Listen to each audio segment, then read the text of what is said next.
Good afternoon, everybody. Welcome to another edition of the Wrestling is Trash podcast, where we talk professional wrestling, quite possibly the past, present, the future. I'm already messing this up. Yeah, you It's your did. boy, it's your boy Nick Anicelli, and I'm slowly taking over. I'd like to say my Marine Corps dad, my Black Dad's podcast, Mr. B. Rob. Trying to mature things. He And said, "My joining me black today. dad." Yeah, my black dad. Joining me today, infamously, is Mr. B. Rob. Then we got the mayor, Dan Dankins from the Starting Five podcast. We got my Rhode Island brother, DJ Mr. Bird from the Codex Frying Cast. And we got my boy, Louis Schmurder from the Everything's Ooh, podcast. Ooh, Gentlemen, damn, that was smooth.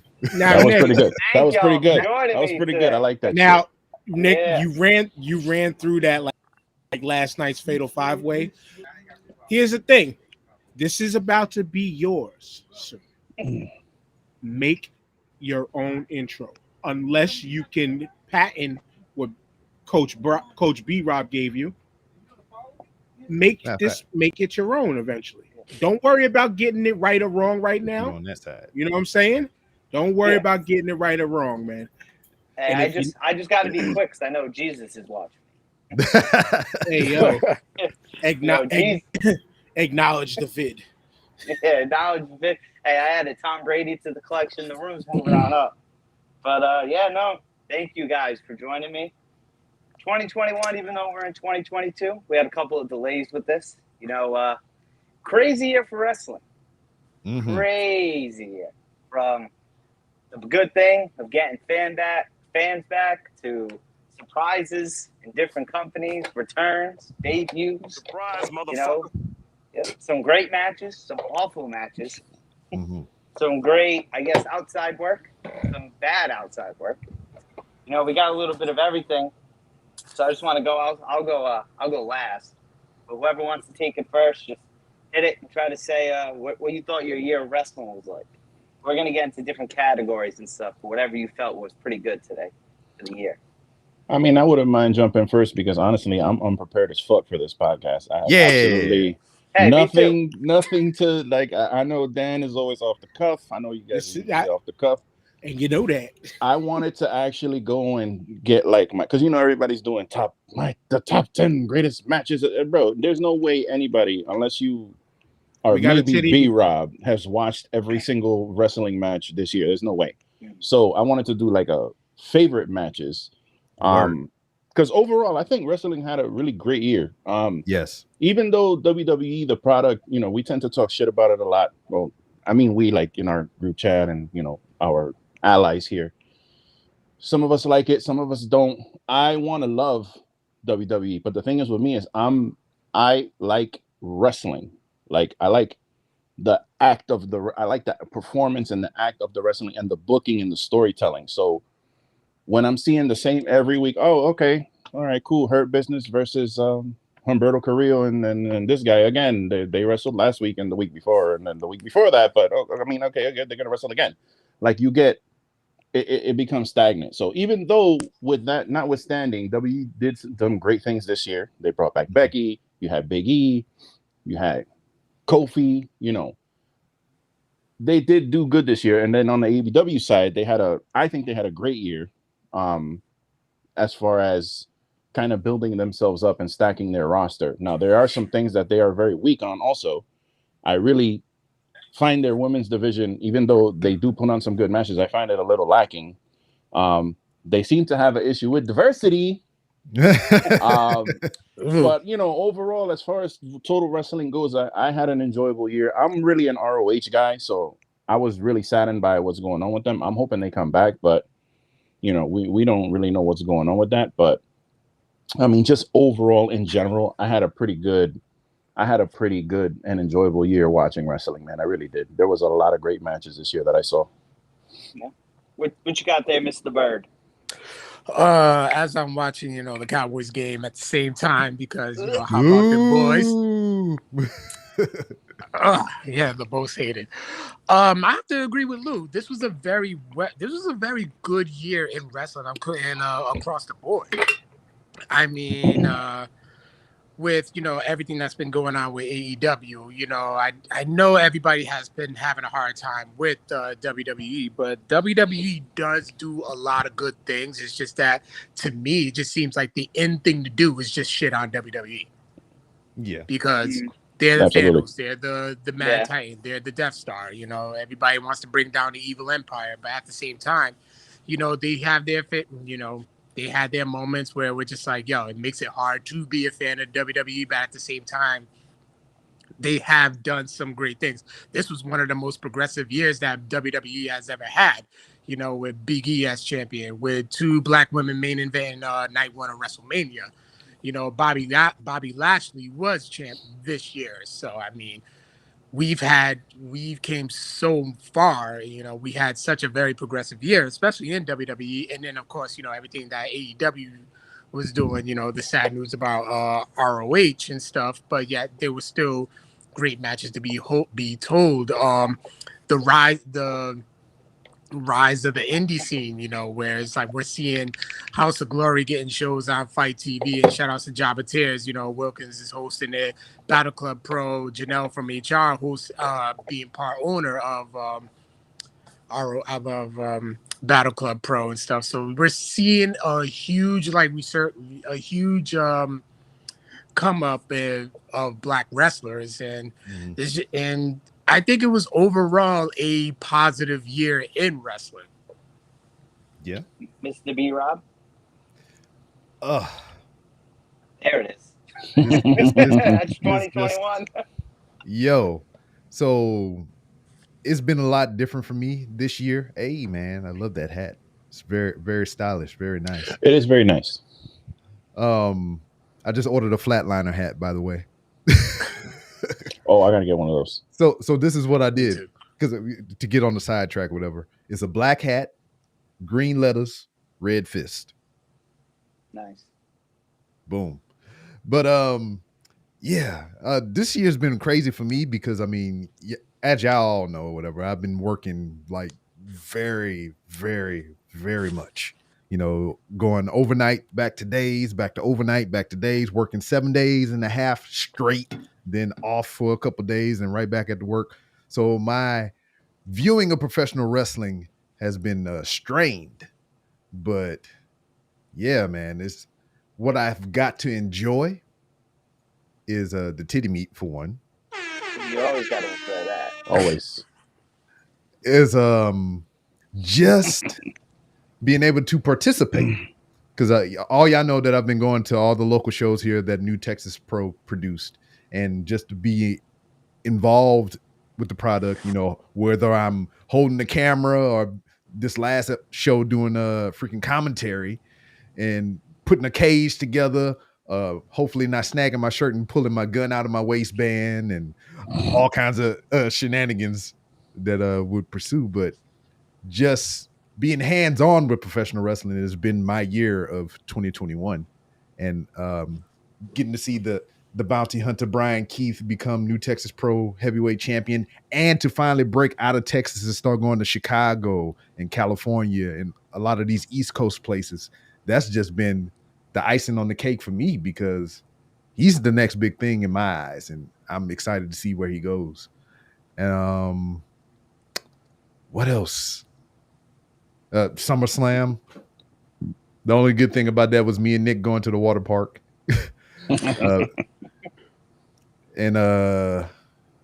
Seeing being in the atmosphere. They did have a good job with that house DJ. That was fucking phenomenal. I liked that shit. Yeah. Me actually coming out of my pocket paying for a pay-per-view, which I haven't done anything like that in well over a decade or even more or whatever, because I was so immersed in what was the stories that was being told and the product that was crafted by AEW. So wrestling this year was great, especially the behind the scenes stuff and the things that are coming up with New Japan, which I am severely lacking on. I'm looking forward to with this next Wrestle Kingdom coming up here to kind of restart my viewing with New Japan. And then now that I do another wrestling podcast besides this one or whatever, I'm not saying that I'm going to be completely gone from wrestling this trash. but I'll try to be here as much as I can. But it's just, whew, so much shit going on, man. I gotta watch more.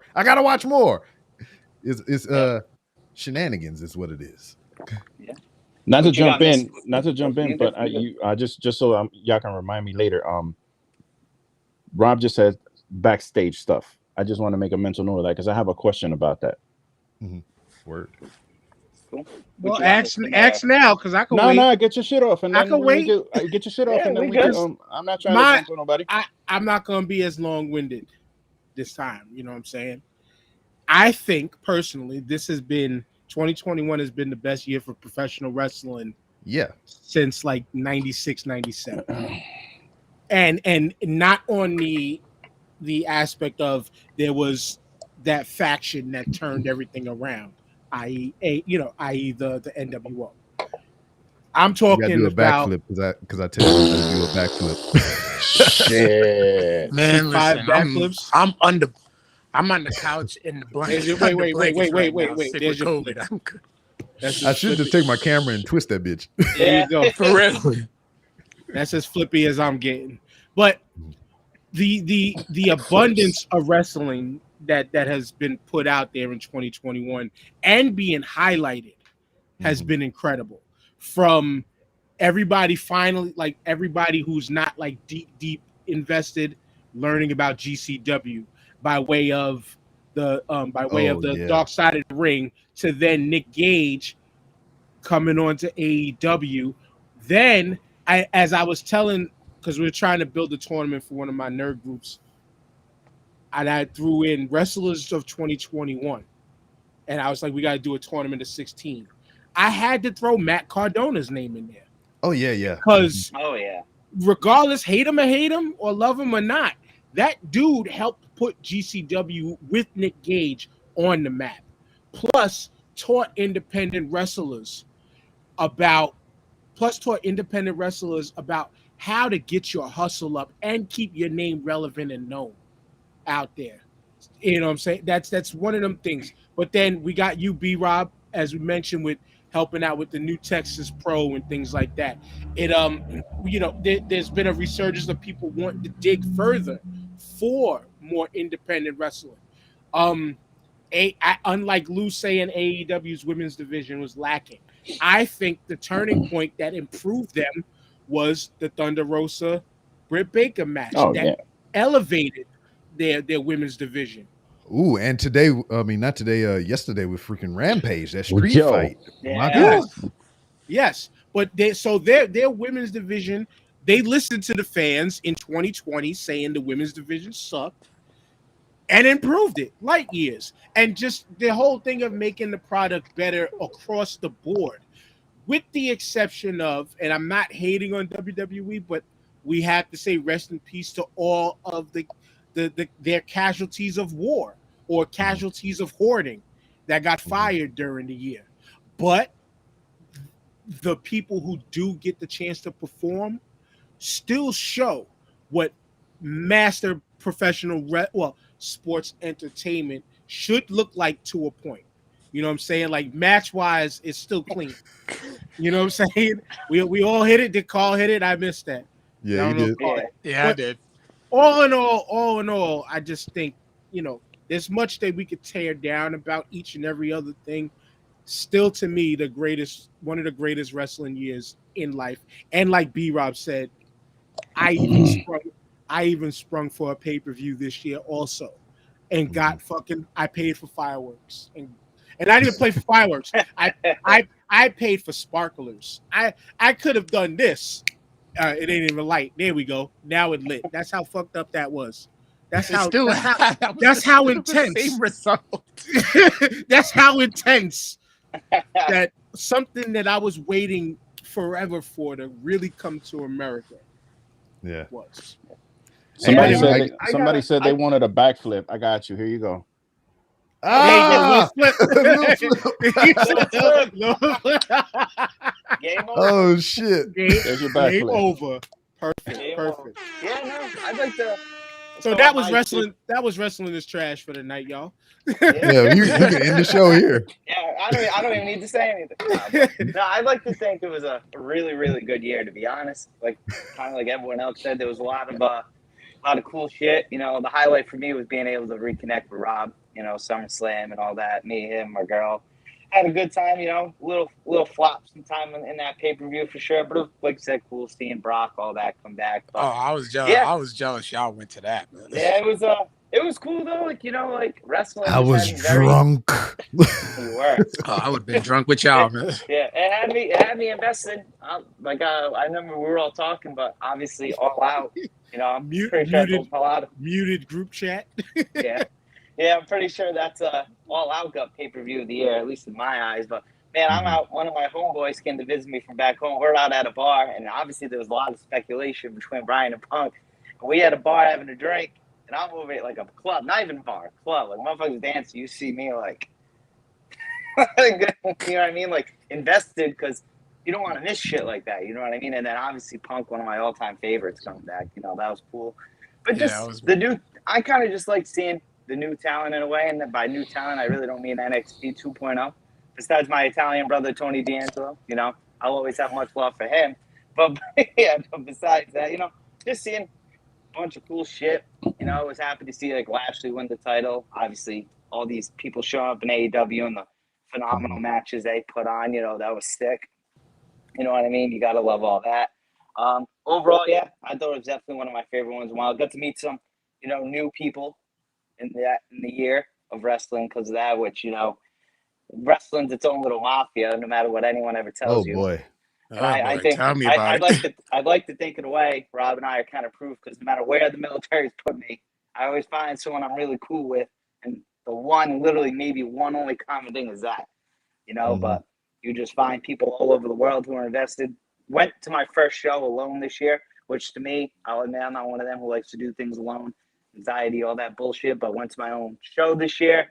Like, yeah, I had a blast trying to get involved more. So just like everyone else, I thought it was definitely a great year for sure. Can we hang on that one point that you just made for a brief minute to just get the negative out of the way on how trash the internet wrestling community has been this year? Oh boy. Oh God, boy. Can we just get let's get the shit bag out of the way, and then we get to the good stuff. Yeah, you know, it's one of them things, man, because, you know, I know for the most part on Twitter, I'd like to think who seemed like the most active on it. Probably me and Lou. I know Rob's on it, but Rob's always looking at, you know, Tuesday. I'll just leave it at Tuesday. But yeah. You know what I mean? But I know me and Lou see a lot of BS, and I laugh at a lot of it. It's just crazy how, like, these dudes and chicks are just so invested in, like, shitting on one company or the other, or this guy or this girl, and it's like, yo, low key, sometimes it takes like the fun out of it. You know, like I said, we have our own little thing going in the group chat, but that's like a bunch of men just kind of talking and, you know, voicing our opinion. But we ain't like, I'm not gonna die on a mountain if someone doesn't agree with my opinion, like these dudes and chicks do on the internet. And it's like, boy, you don't get the fuck out of here. Exactly. And us two, let's keep full transparency. Us two in the group chat, it's the pro AEW side versus pro WWE side. This side versus pro AEW side, but we still can give love to both sides. You know, WWF was what made me get into professional wrestling as a whole. But then, Carl, you know, the world of TikTok, which is just as bad, if not worse than most places when it comes to wrestling takes. There's guys who come on there just to shit on any little thing AEW does, and there's some of them same people, Carl, that will blind loyalty, no matter what WWE may do wrong, it still was the greatest shit ever. Mm-hmm. So before we get too far along, Eddie says the loyalist puppets. Before we get too far along or whatever, I got a request from Tony S. Fickle to ask Carl about his short-lived professional wrestling career. Oh, my short-lived. Oh, man. But do I know Tony S? I mean, do you? I mean, he DM'd me specifically to ask about you. Okay. All right. Well, Tony S. Okay, I think I made Tony Schiavone, duh. I did. You know what? I think I know who. Referee Tony, yes? Correct. Okay. Oh my God, Tony, that's my dude. I did have a short-lived professional wrestling career, training at Slam Tech and wrestling for EPW, Eastern Pro Wrestling, under the tutelage of former ROH training performer Brutal Bob Evans. So I did train along with Mike Bennett as well, and I have a practice match win off of Mike Bennett. Now that he's famous, I'm taking that to the grave with me. But yeah, and my man Tony, big shout out to my man Tony. We used to go to the towns, all the towns that we would do, and we would always play Count the Black People. Oh, jeez. One of my favorite games. You speaking to my heart. Keep going. Keep going. Tell me more. Me too, man. Because damn, I don't think we never, especially movies, like in the whenever we watch movies with area, the kid or whatever, we would especially where and where we the venues that we had. I don't think we ever made it past 5. I can vouch. I'm white, and we had to include ourselves in some of those times. So, and it was a game that only me and Tony played, because me and Tony were the only black folks at EP. Well, out of the 5, you were 2 of those 5. Jesus. At a couple of times, yes. That's so wild to me, because when I was in high school, that's when like NWO and WCW, when that shit was popping off, like motherfuckers was in the hallway doing this bullshit. And I would spot people like, oh shit, you watch wrestling. So and it was, bro, obviously I was in the Bronx, so there wasn't really a lot of white people in my high school. So it was all us Latinos and blacks, and bro, we were all watching that shit. We all talked about it, but it was almost like a secret like society, because you wouldn't talk about it in public. You talk about it like in your little huddle group and shit. But let me answer that for you, because when you said niggas we was doing this, but we had a name for our crew. It was NWO, and we called ourselves Niggas Without, because we were niggas, because we was niggas without cars, niggas without girlfriends, niggas without money. So there's a little background on my people from school. But to what Carl specifically talking about is the indie scene. A lot of us were more of the mainstream mindset. What's on there wasn't seeking out. Yo, where can I just see a random show? Because people wanted to go see who was the hottest shit, but didn't really love and invest themselves into that independent side where people are on their grind trying to get to there. And more white folks knew about those shows. Well, then we could talk about the deeper conversation of disparity between income and yada yada yada, having the money to be able to go to these things, access rabbit hole stuff. Right. Yeah. Because shit, I didn't start really getting into independent stuff or going to independent shows till about around the time that I met Nick in Missouri. Because I started working with a promotion there, much as like I do with New Texas Pro here. And I would go to the extent of getting students on the weekend to be a working party, to put the ring together and shit, and take them to a show. Well, I paid my dues with that. Yeah. Yeah. All right. So, well, my bad. No, you good? What are you gonna say? No, you good. So we're gonna jump into the categories, because I know we're gonna go on tangents. I did real quick forget to mention, and how can I forget to mention this? Me hosting the AEW panel at Rhode Island Comic Con. Yeah, I know. You're pretty much dating Ruby Soho. Yeah, that was. Hey, that experience was something that if it will never happen again, I'm glad that I was able to get it. I know there's been some controversy with that. We'll save that for another conversation. But that was probably one of the most nerve-wracking experiences I ever had. But yet, once I got up there, Ruby, Adam, and Britt, they actually made it comfortable for me. And I was glad that it was over. I still didn't want it to end, because I was having too much fun with just them 3 alone. And I got to call, Adam Cole introduced me by his real name, and I'm like, I don't even know what to call you anymore and stuff. But they were so cool. Like the whole experience was just like incredible. So So he walked up. So he walked up to. Crazy. So he walked up to you. He was like, "Hi, my name is Budge." I mean, that's not it, but you say, "Hey, how you doing?" He said, "Hey, His name- Chugs, how you doing?" Yeah, his name's what? He was like, Austin, "Hey, is how's it going, Austin?" I'm like, Yeah. I don't know what to call you anymore. He's like, "Austin back here, Adam out there," and then it was cool. And I got to do Adam Cole's entrance with him. That takes 2021 and 2022. Carl, That's I will tell you though. One, you're right. It does feel like it doesn't go. It doesn't feel like it's long enough. Lou and B Rob were both a part of 1 year, and then the next year of large panel discussions that we had. Lou, remember we did it on the big ass stage in the House of Blues. I'll never forget that. That shit is fun, but it's easy, Carl. Once you get to talking and conversation, I get it. The first one, nerve-wracking, but it always gets easier. So let's hope you get some more under your belt eventually. Mm-hmm. Let's hope for the best for you, man. And any pregame coaching you need when it comes to that, hit me up. Yeah, because Dan will bring you the white girl to calm you down. There you go. But I mean, but B Rob and Luke can speak to how easy and comfortable I made it when it comes to a big, large discussion of those sites. And we're not famous people, but I just had all my podcasting friends at the time. Friends, I'll keep it at that. But Carl, it's fun, and I hope you get more. I hope you get more.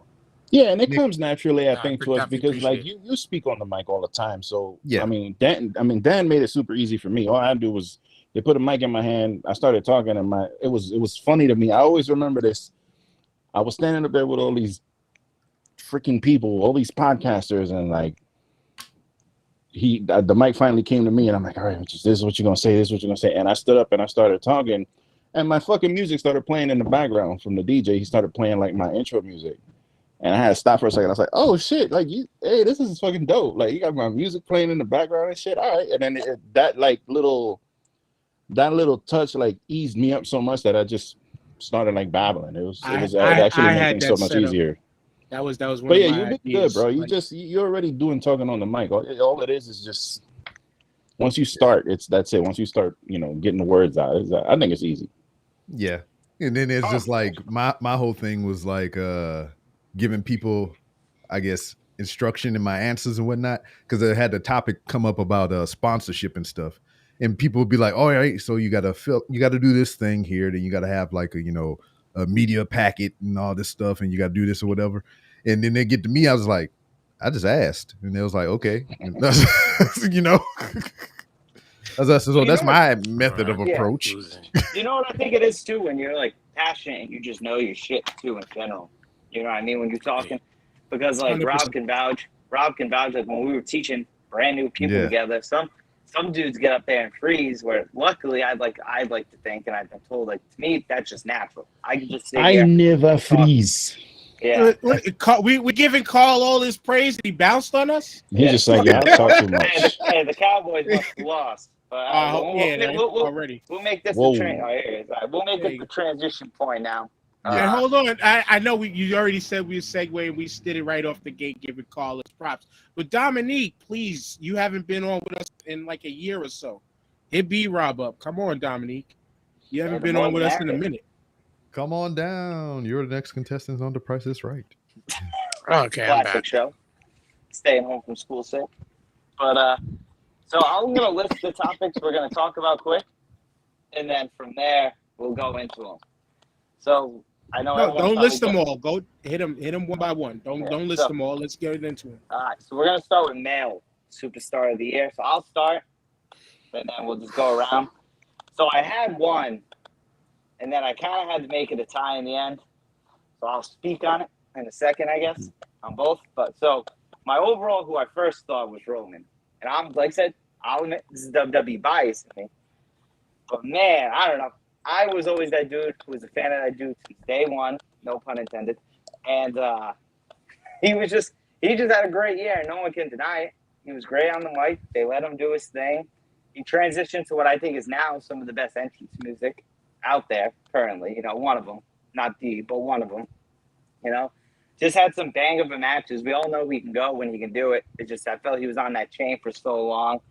He was just banging, but then in the end, I had to throw Bryan Danielson in there too, between not just for his matches, but that dude main evented WrestleMania when he wasn't supposed to. It was obviously clearly supposed to be Edge and Roman, but they're like, yo, this dude's such a big star that we need him. So where are we going to insert him? Boom, we'll put him in the main event. Does his thing there, has a great goodbye match with Roman on SmackDown, then shows up, probably one of the best debuts, you know what I mean? Because no one thought it was happening. Oh, Adam Cole showed up. Then, boom, this dude comes out of nowhere. Has these bangers with Hangman, has the banger with friggin' Kenny. Then these random, young dudes on AEW, he's letting them get their shit in on Rampage. So I guess maybe if I had to break it, I was going to say, he kicked Eddie's teeth out. Yeah, I guess if I had to break it down, entertainer, I'm probably leaning more towards Roman, But Brian did some entertainment shit. But wrestling-wise, I got to go Brian. He just had a great year. Maybe this is my lack of not knowing elsewhere, but I thought Brian had a fucking phenomenal year. Yeah. And see, Nick, I don't mind going. Y'all don't mind, I'm gonna go second on this one because you came out and said superstar of the year.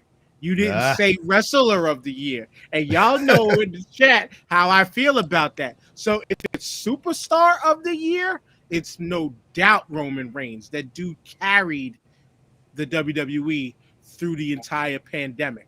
That's why he walked so slow in his entrance, because he got all the weight on his shoulders. There you go. But wrestler of the year, I was definitely on the Danielson wave, especially after the half-hour time limit draw and then the fucking hour time limit draw. But I got to give it to Kenny, the belt collector.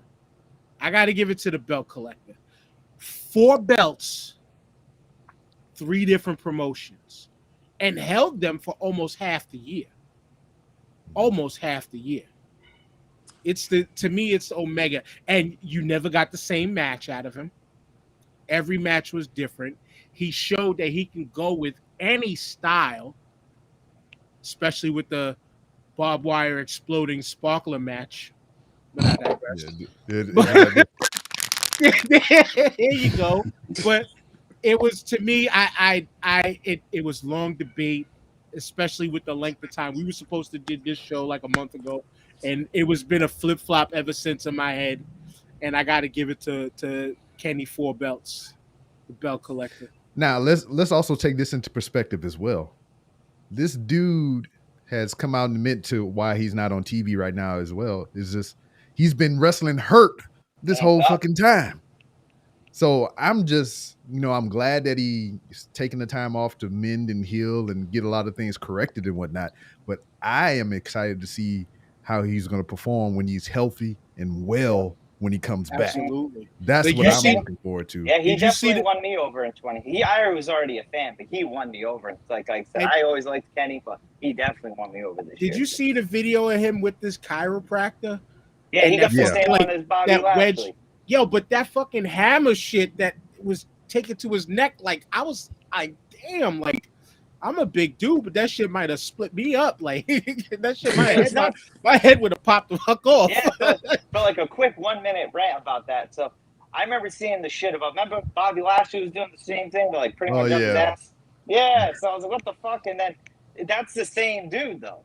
Yeah, that's like the same guy, I guess, or whatever. And he does like world's strongest man. I guess he's a famous chiropractor, but I'm like, I think Miro too. I seen him with Miro too. Yeah. He did a bunch of body lifters. Whatever. Yeah, he did Jade Cargill. Well. Yeah, yep, he did Jade as well. So good for that dude. But yeah, sorry, I just had to throw that out there. That dude might be the most over guy in the industry. hey, Carl, who you got? What you got?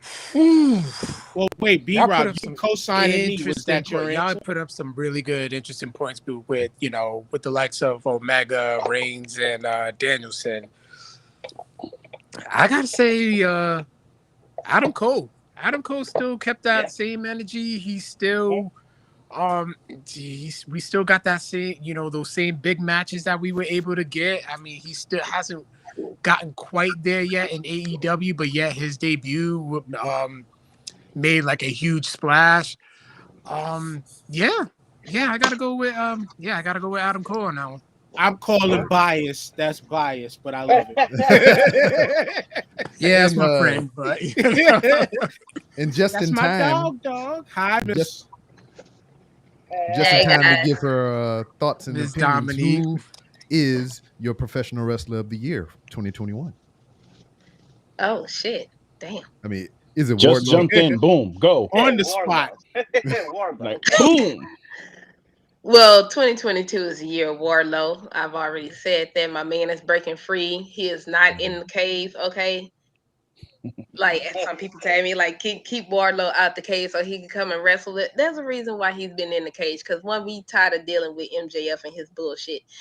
But I would say wrestler of the year, I ain't gonna lie. Brian, he came in and wrecked some shit. I'm liking the heel turn of it. Babyface, we ain't sick of that shit. Heel Brian, I digs that. Like the whole attitude change. She came in like, oh yeah, I'm back and all that shit. And then all of a sudden it's like, wow, this guy. Yeah. I dug that all the way. And all he said was to, complete his heel turn, and it was brought up on another show. It was WrestleMania. And everybody was like, boo, Yeah, this get man. the fuck out of here with that bullshit. Yeah. Who you got, Rob? You didn't say yours. Or were you going now, with Brian?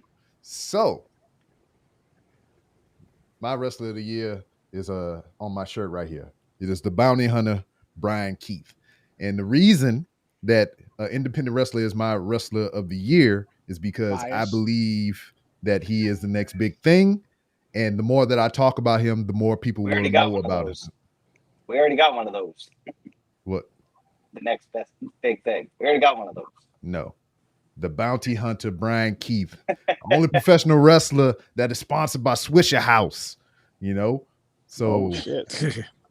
Now, I quick want this question. dude to be out there in the world. Quick question: whatnot. Is that him, Mr. HPC2 Sweet, or is that somebody else? Oh no, that's somebody else. That's the Hills Pops and Chair Shot podcast. Okay. He's probably hopped on here before. He hopped on here before. That's probably Vic the Villain. Yeah.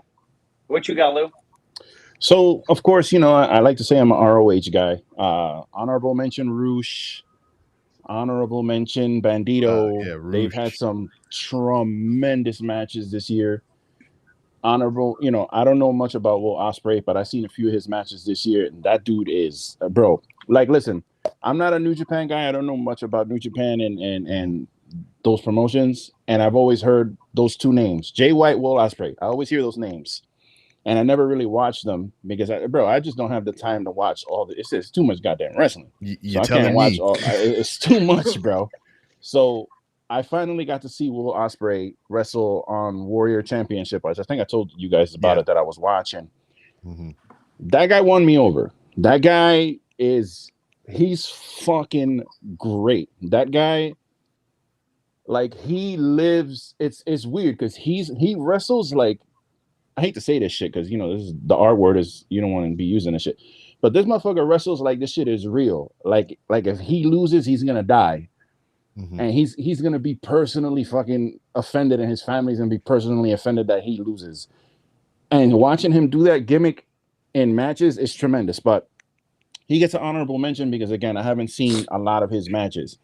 Honestly, it's between three people, and we've already said all the names. It's Roman Reigns, Kenny Omega, Daniel Bryan. And I'm throwing Daniel Bryan in just because of he's squeezed in because he's in the last 2 months, he's had some incredible matches. All his matches have been phenomenal.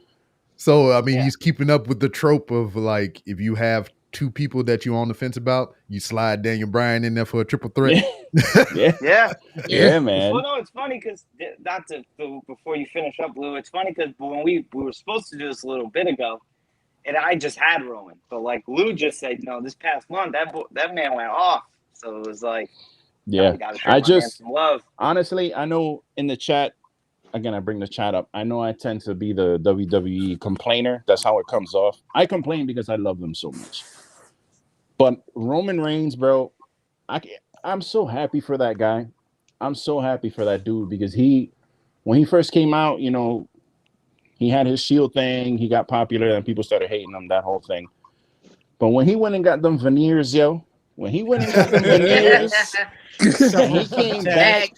Facts. And I told this to I have a couple friends of mine that watch wrestling, and they don't really fuck with podcasts. But I told them a long time ago. I said, yo, Roman Reigns needs to go away for a while, and he needs to come back with no shirt and a machete, and he needs to be like a savage. I told them that shit a long time ago. When he came back and he destroyed the Fiend on the outside of the ring or whatever, when he jumped over the barricade in the Thunderdome when he came back, from that moment, he's been on fire, bro. That guy, I'm super happy for him because he finally found his voice. Because if you look back at those old promos that he did, like the ones with Cena and whatever, he and the ones when the big one for me is when he's in the ring with Samoa Joe and Brock, and he's just kind of standing there like a little Joe dummy. rips him. And he's kind of like really trying to like be like super overly cool, and he just came off like corny. The fact that he found that like inner, okay, this is who I am, this is how I got to do it. Once he found that, bro, everything came together at the right time. So like, I'm super happy for that dude. I had to give it to him because he just, he carried that company this year, bro. There's no other way to put it. Yeah, and to kind of add to it, it's like, I think what it was, COVID in a fucked up way, and obviously you know me, I'm like a nice guy, so I'm wording this, but if it sounds like a dick, I don't mean it. COVID was low-key the best thing to happen to Roman Reigns and the fans for two reasons. One, he obviously went away for a little bit, came back, and has been killing it since. That dude's definitely comfortable in his own skin now. And when he says all that shit about how good he knows he is and like, yo, who's this, who's that, I think he truly means that shit. I think he's feeling himself, which I think is a good thing. I think cockiness is a good thing. But obviously, we all know yesterday we found out old boy tested positive for COVID. Hope nothing but the best for him. But I think it sounds fucked. This is why I say, like, I don't say it to be rude. Him getting COVID low-key might be the best thing for the fans, because I think if that didn't happen, we might not be getting this potential finally Brock Bobby match. Yeah. So Roman the MVP, even when he ain't in the match, he the MVP. But let's also look at it too from the standpoint of the pandemic era and the Thunderdome thing. Like, to me, when y'all said that the fans were coming back was one of the best things that happened, it was a best and worst. I'll explain that in a second. But it was the best part about the Thunderdome era is these guys had to sharpen, and women had to sharpen their skills up like none other to make this thing look flawless without the added crowd noise and crowd participation that hides some of their flaws. But the worst part, and well, before I get to the worst, I wanted to give quick honorable mentions to just like Chris Bay has been killing it this year. Because you mentioned Jay White, Chris Bay has been killing it this year. And then two champions, the Octopus, the man who gets to sleep with Jordan Grace, Jonathan Gresham, has been killing it. And Trevor Murdoch. Say what you want to say about the dude. Somebody finally took the strap off of Nick Aldis, who had that shit for like 3 years. But him though, I'm not saying he's wrestler of the year. Sloppy soup sandwich man. I'm just sloppy soup sandwich man. I'm giving props to the fat boys. That's what I'm saying. But the worst part about the fans was what we saw the other night with that disrespect to my girl Nyla Rose and that dumbass sign. Oh yeah. Yeah, fucking AEW fans are the worst, bro. No, you had that. They toxic as hell. You had that fucking goof who jumped over the railing and attacked Seth Rollins. Like, yes, the man. This is going back to that. I heard y'all talking about the whole Twitter thing, and I kind of wanted to jump in there, but I know we did move on from that. But like, I know Nick and I, we see each other on Twitter all the time. And I know I engage sometimes in a couple discussions, but these people, like, there's some people on there, yo, they really think like they I don't know, bro. They really think like they're really, I don't know how to explain it. They're almost like living the gimmick themselves, like on Twitter. And it's sad, like the way the things that they tweet. Big Swole post. Did you see what Big Swole posted this morning? No. She posted, she said, you know what, in 2020, I'm just going to air all these racists out. And somebody DM'd her, just straight up DM'd her and said, you're a N-word, like with the R at the end. And then another one, just the N-word with the R at the end. And just from out of nowhere. And it's like, bro, y'all people be really comfortable on this fucking app, like behind a screen and shit. That you think you could say shit like this and not get touched? Like they Keyboard really live gangsters. this gimmick. It's Keyboard sad, bro. gangsters. But hold That's on, why it makes us look Dominique. like shit. Dominique wanted to say something before I had jumped in with the points I was making before. Oh shit, I ain't gonna lie, I almost forgot. But there are some things I want to address the thing about the legit beef with Seth Rollins too. I will say this. I went back and I read and I watched the videos of old guy about how all of that built up with somebody scamming him for years, claiming to be Seth Rollins. Now, anybody in the correct mental capacity would not think that it was really Seth Rollins saying that true. That, you know, hey, this is really Seth Rollins talking about, hey, I can't get in touch with Becky. Like, bro, come on now. I feel honestly that it was somebody that knew how much he was a fan that scammed him. That's what I think. Because how can a random person just ain't gonna do that? I feel like somebody who knew him personally, knew that he was a wrestling fan, knew who he loved, used him to get money out of him. Obviously, there's a check coming in from somewhere, and they took full advantage of that. So, but he also believed that he was written in the storyline from Vince McMahon. Yeah. She said mentally ill. That is the case because my man went online and he posted a story about I did it for the bloodline. And shout out to the Usos. I got him. I'm like, yo, I found him, muted him, reported him, and blocked him and just kept it moving because like, yo, this dude is not. And you want to know what's embarrassing about that, Lou? You want to know what's embarrassing? This is a Brooklyn kid. This was 718. New York, we had to take an L on that one. We took a big L on right that. here in Brooklyn. Hey, that was as bad as the Jets today. Oh my goodness. Hey, yeah, my Patriots. We ain't gonna talk about bad today, Antonio Brown. Hey. All right. Hey, hey, I can go on a rampage about that. You know, friggin' no, but then so the next one we got, obviously we just talked about the male, so now we're gonna bring in the female. You know, star of the year. Oh man, that's hard. Yeah, mine. I guess I'll start mentioning honorable mentions. You know, Thunder Rosa had a great year. Britt Baker, I thought, had a great year. But, you know, I'm going strictly off accolades and just moments. I'm going Bianca Belair. I feel it's kind of hard not to. You know, obviously everyone's got their own opinion, but between winning the Rumble and then that great moment at WrestleMania, she pretty much did everything amazing this year besides SummerSlam. And obviously she had no control over that. But, you know what I mean? I just think from even picking up old Dewdrop and giving her the KOD and like, you know, she just kind of another one I think is kind of low-key feeling herself in a good way, you know, just getting it all, you know, she slowed down for a little bit. Overall, I think the women had a great year, but I go Bianca. That's my pick right there for women wrestler. Well, my bad, wrestler of the year. To me, I wanted to go Bianca because, like we said, she won an ESPY out of that. Quite possibly had one of the greatest main events of a WrestleMania ever, no matter what gender, ever. But Thunder Rosa, to me, had one of the illest years ever. On top of, to me, turning around the AEW division and getting signed by them officially, what she did while she was in the NWA, what she's doing with her own promotion, Mission Pro, and getting that word out there, helping a lot of other women really get on when it comes to the sport of professional wrestling with that. Her feud with Dave LaGreca was absolutely hilarious. Best feud in wrestling all year.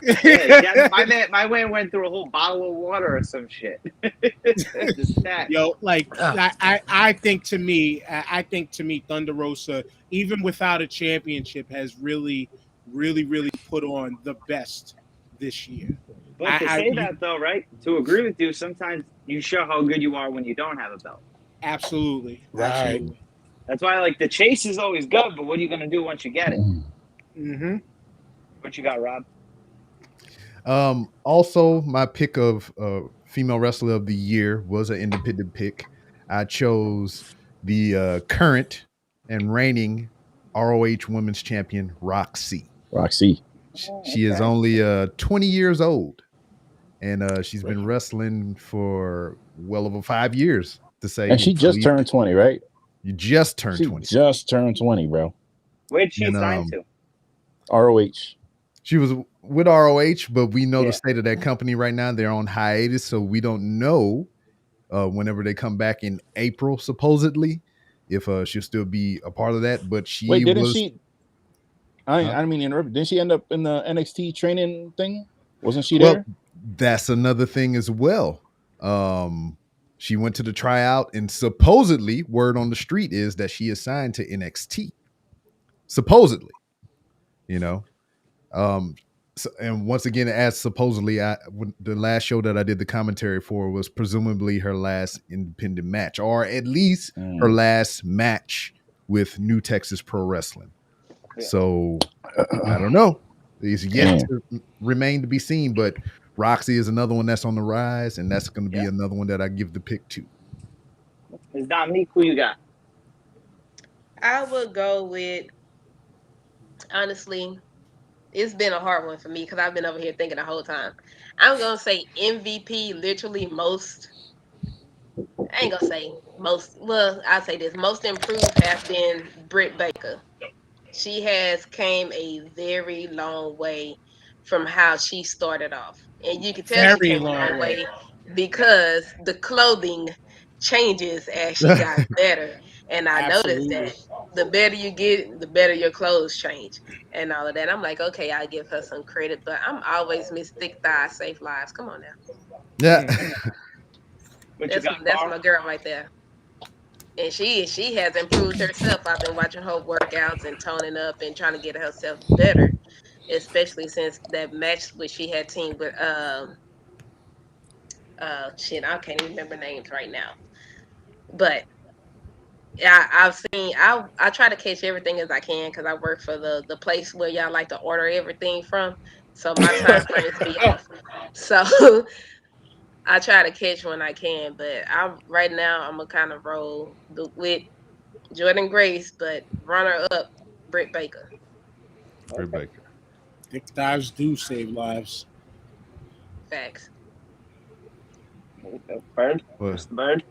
Mr. Birdman. Me, Hey, well, we already know yours. We can skip you. What happened to that boy? This is another hard one. Women's wrestling has definitely, made a huge improvement. I mean, and everybody made cases for everybody between Bianca, Thunder Rosa, Jordan Grace, hell. But once again, y'all probably may say I'm biased with it, but yeah, I'm gonna have to rock with Dr. Britt. That's a fair one. She had a great year. Yeah, she definitely had a great year from when she had that, that match with Thunder Rosa, earlier this year, which people tend to forget that she lost. Yep, I didn't forget. She lost that match, but she still got over and still maintained. Excuse me, Rona, but she still maintained to not only get over, but stay over to the point where we as fans wanted her to get the champ, where we need the championship. We needed her to get the championship, and it was a meaningful moment when she finally got it. So yeah, I'm gonna roll with Britt on that one. Yeah, that name that was just shown though. Yeah, that's what I was about to talk about. Go right ahead, Lou. My bad. Yeah, so I just Thunder Rosa. For me, it's Thunder Rosa. I love this woman. She's the best. She's the greatest. She's awesome. Her gimmick rules. Her matches rule. She's always doing something cool. But this year overall, yo, I'm only putting Thunder Rosa number one because I'm a mark. But this year in wrestling for women has been outstanding, bro. Bianca Belair, Sasha Banks. We forgot about Bayley. Bayley's been out for a while, but yo, she was running SmackDown for the whole year, and she ended up getting hurt. Deonna Purrazzo, Virtuosa, Roxy, freaking Holiday in the Independents. You can keep naming names. Last night, that match last night, I wasn't expecting that, bro. I wasn't expecting. I was gonna be like, all right, these girls are gonna go out there and gonna do some goofy shit. You know, it's whatever. And I'm watching this match because I didn't watch the spoilers, so I had no clue what was happening. That was phenomenal. I mean, that was one of the better matches I've seen this year. It was crazy. And much respect to them because when I saw the card, I was like, bro, Penelope Ford and the Bunny again? Like, do they always wrestle on Rampage? Like, is it always just them? And then the match came on and they won me over. Like, they won me over completely. So this year for women's wrestling, man, there's something about women's wrestling. Like, when I was a kid, you obviously watch it for testosterone reasons when you're a young kid. I'm speaking for the guys here. You know, when you're younger, you watching it for certain reasons. But as I got older, it's almost like for me, I try to explain to people, I've seen between Ricochet and like Velveteen Dream, wherever he is, between guys like that, I've seen male wrestlers do so much crazy shit that I'm almost like numb to like them doing crazy shit. So when I see these women go out there and have these technical amazing matches and they're doing moonsaults from the top rope and they're going through tables and they're diving, it's like I get so much more out of that, and I'm proud of them. I love it. It's just amazing. This year has been great for women's wrestling, but overall for me, Thunder Rosa, bro. Well, we got to give props to a lot of places like Joshi Pro in Japan and all that stuff, because the Japanese women really lay it out there. You know what I'm saying? But Deonna Purrazzo, the name mentioned before, like, it's, though I know for the most part we really as a crew don't invest too much into Impact like that, but she was the women's belt collector this year.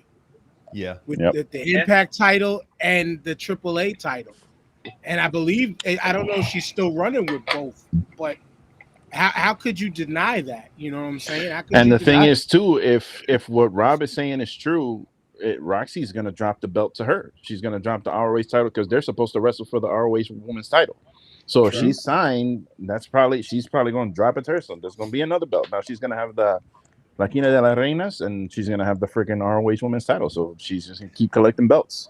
So I mean, my whole thing is I can't get past her promo ability. I know she's phenomenal in the ring, but her voice is a little too sweet. She sounded like Freeway to me, the rapper. Yo, I'm your virtual son in the place to be seen, and I got the kicks to rock. Freeway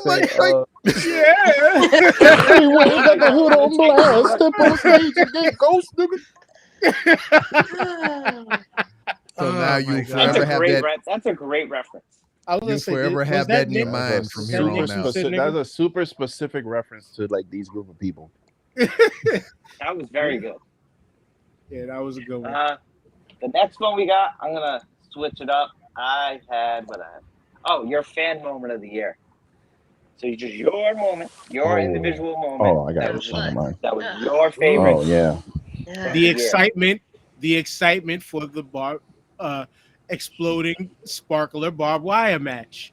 That was that shit had me throw $50 at AEW. Like, please take my money. The build for that matchup was impeccable. You got Onita to come out to drop a promo on this, saying how this is the first time in America that his birth child is being displayed, and then the shit ensued. Phenomenal match. You know what I'm saying? Phenomenal match. Like, it was a great match. Mm-hmm. But that ending and the delay of the sparklers, like that was like I won the championship sparklers, and Eddie Kingston selling the explosion was just priceless. And but still is selling the explosions. Yeah, right. Right. He still got PTSD over that shit. And then the after of they own that shit and cut promos on how funny it was. That made it just as much better. The after promos. That was my fan moment for me, was the excitement for that. And then small aside too was making my daughters stay up to watch women's history and watch 2 black women main event WrestleMania was dope for me. Word. Yeah, I think mine was probably Punk, to be honest. I was a Punk mark way back in the day. You know, because like I said before, I was in high school, so seeing a dude like Punk saying "fuck the system," I was like, yeah, fuck the system, fuck you, Miss Smith, and your math homework. Like, you know what I mean? So, you know, it's just, I gotta go with that, or just probably just seeing some of the cool shit at SummerSlam, like the entrances live and Brock's return, like shit like that. But probably Punk. I was pretty hyped up for that, to be honest. Mine, you know, not to exclude anything Nick just said and all the stuff that was said previous, but my one singular moment that I freaking enjoyed this whole time was when Roman Reigns, before he went out into the crowd, he put that damn mask on his face. And then he walked out into the crowd. And then the No. poor son of a bitch still gets Safety COVID. first. I know, right? What about you, Miss Dominique? I'm not gonna lie. I kind of popped when Adam Cole did come out and all that because I was just like, oh shit. I'm like, yeah. I would have thought maybe going back to New Japan, but probably not because of Britt Baker and all of that, and just staying kind of in the States was not bad. I would have wished kind of Ring of Honor, but being that seeing how they was going at the time, that wasn't gonna be a good idea either. So when he came out, I ain't gonna lie, I was like, oh shit. I kind of did the whole entrance. I had my little moment of silence in here because wasn't nobody home at the time. Hell So yeah. I went out with the whole boom and everything. Carl? Because it's all about the boom. It is. Yeah. I'm gonna go with the return of Punk. You know, AEW sold out the United Center on speculation alone. It was the worst kept secret. It was literally the same as Spider-Man No Way Home. I'm pretty sure everybody here has seen it by now, right? No, not yet. I haven't had hush time. him out. I've been in quarantine. I can't go nowhere. I just don't go to the movies like that. Man, you didn't even bootleg it? Yeah, you ain't like you stay far. You don't bootleg a movie like that. Hey. That's just rude. But I'm pretty sure you guys know. Like it was the worst kept secret. Yeah. By now, it was literally the worst kept secret in professional wrestling. Shit. It still happened. We still got it, and it was still just a glorious moment. You know, to the point where it happened. And it didn't sell out in like 5 minutes too. Yeah. Yeah, I think like 5-10 minutes, some shit. What you got? Yeah, I would say that one and Punk versus MJF. Oh, the promo? Yeah. 20 minutes of verbal abuse against each other. I just think they started it too early. I feel like it's a pay-per-view caliber match that they could save for Revolution, and I think they could have just gave it a little bit of time, probably started it by like the beginning of February just to gear up for Revolution. Carl, your real fan moment was on the stage at the Comic-Con. You could I didn't want to say all that, but okay. Man, own it. Man. Yeah, own it. Shit, I was just about to say one thing I wanted to add to mine was friggin' seeing Edge do the Brood entrance, and I had nothing to do with that. That was just childhood, and I was like, "Fuck yeah, that's a moment for me." Yeah. That was fire. Nah, doing Adam Cole's entrance was literally fire. Cool. I even told I was like, "Look, I'm sorry, I had to do it." You know, Edge is the man though. When I was low key pissed when he came out to the Brood, so I was like, "Nah, fuck that. I want to sing his song." Those were my top 3 moments. All right, what you got, Lou? Yeah, I'm in agreement with the CM Punk thing. That shit was huge for me because it definitely was like even up to the couple seconds before he even came out when they were just chanting CM Punk. Like I was sitting there in front of the TV. I still was like, are they gonna actually like I didn't know they were gonna do it. Like I wasn't 1,000% sure locked down on it. And then when his music popped, it just that shit. I was here in my fucking house like marking out like a kid, and that's hard to do for me. Like, I just literally was a fan for a second, not thinking about this is future content for me, or this is, I gotta post. Oh shit, he's back. I gotta post this. Like, I wasn't thinking any of that. I was just like in the moment, like, oh my fucking god, like CM Punk is like back. Like it really, it was pretty amazing for me. Adam Cole debuting with that Kenny, they're already dead thing, and then it goes black, and Adam Cole's music hits for the first time. That was pretty huge for me. Because he was another one where we didn't really know what was going on. Like, he didn't officially sign anywhere. It was up in the air, and then he just showed up on the show. So those two were pretty huge, man. Everything else is kind of like ancillary, honestly. I was really happy to see Bianca win. But everything else was pretty much on the same level. Those two, though, were tremendous for me. I got two quick ones, Nick. Two quick ones to add on, because the names were all one name wasn't mentioned, but Punk coming to AEW and Seth Rollins. Last year, both of them turned me into fans of them. And y'all knew about how I talked about Neck Rollins for years. Neck Rollins. But that man turned me. That man turned me around, and I'd seen it. And it was his Broken Skull sessions that turned me around. Yeah, that was a really good one. Yeah, I think Seth kind of like a Thunder Rosa, maybe not to her level, because it's true. It's obviously a little harder to excel as a woman than a man. Sadly, it is.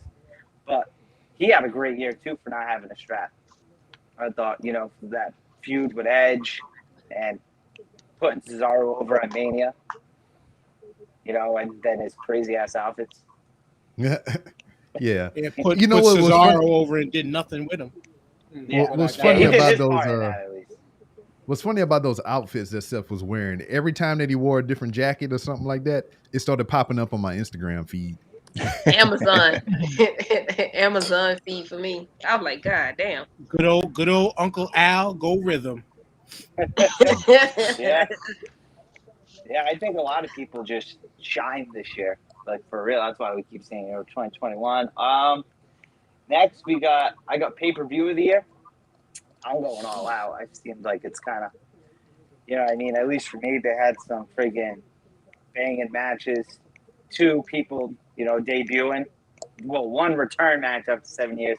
Two sick-ass debuts that have been more, I feel it's got, that, or, in my opinion, I don't think anything comes close to it. I'm the one who opens up and openly says, like, I favor WWE a little more. And I say nothing came close to All Out. Yeah, except but Big you Show's got match. He didn't need that match. yeah, but I mean that's funny as whatever, because you are the WWE guy, and all the people that were involved in your moments were WWE guys at one point, right? Yeah. So there you go, best of both worlds. Yeah. Well, AEW had a lot of those this year, but I ain't mad at them. I like something. I like the switch up. And I'm gonna make this a 2-part one, so we can kind of knock pay-per-view and then company of the year at the same time. So obviously you can have this company was better for this, but my company still AEW. They had a great year. They had some great matches.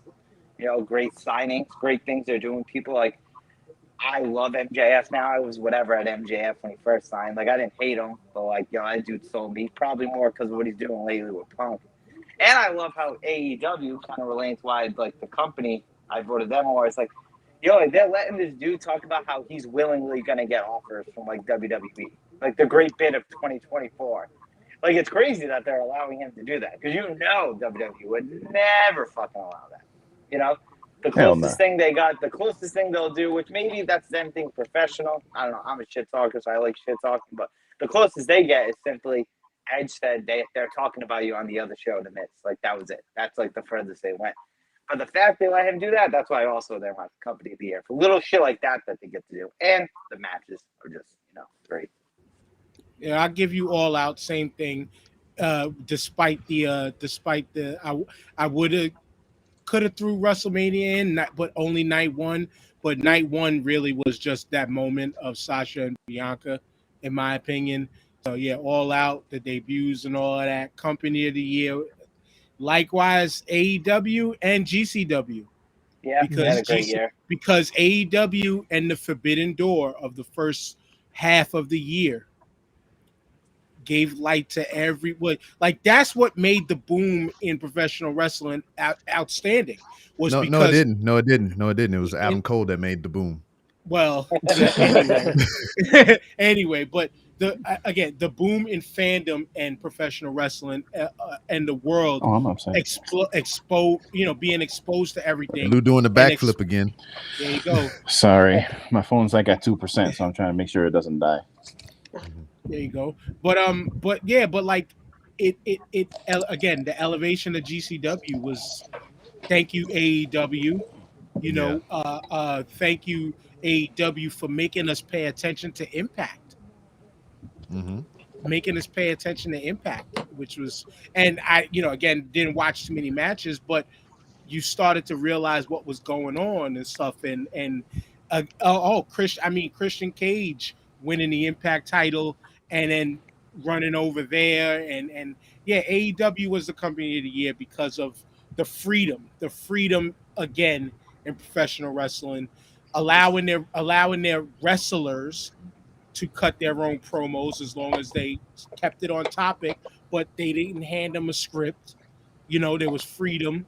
All the new additions that added to the product. I mean, it's kind of hard to pick against AEW.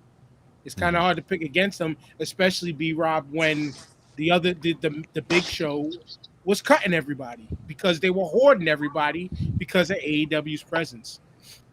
What about is Christian the only dude that showed up in like 3 companies this year? Kenny Omega, because he did AEW, he did Impact, AAA. and AAA.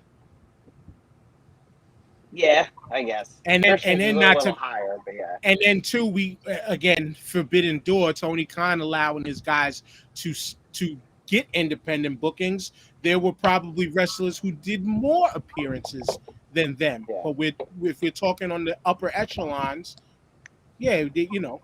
Omega, Belt Collector. Shit, I mean, you had FTR pop up at ROH Final Battle and shit. Yeah. And AAA. And AAA. Champs. Yeah, they're the champs. What you got, B-Ron? What is this? Event or show? Pay-per-view and company. Oh, pay-per-view? Because you can.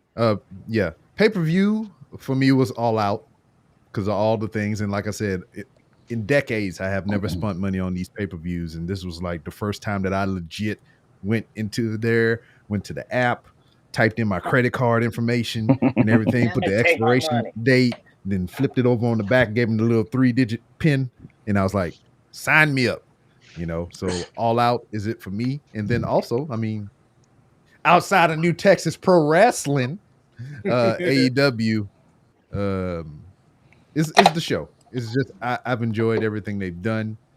And I enjoy everything that they're doing. I mean, they've been leading me down a rabbit hole, like Dan been saying, of GCW, which, goddamn, GCW put on a lot of fucking shows, man. It's just like they put on, 2 shows a month.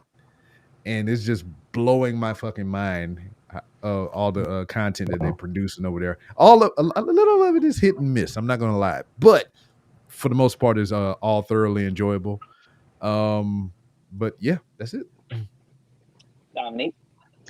I'm kind of torn between this one because with the Casino Royale and All Out, I wasn't, I felt that it was different on how they did that with the player cards and everything.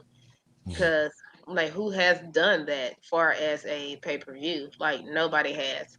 Granted, we was kind of expecting some other people to be the Joker and all of that stuff, but it was still acceptable. And all of that with Ruby Riott. I know a lot of us been anticipating Wyndham, but we're gonna see how that play out this year. I would say I'm gonna kind of roll with the Casino Royale. I really am. Word. So that's double or nothing then, right?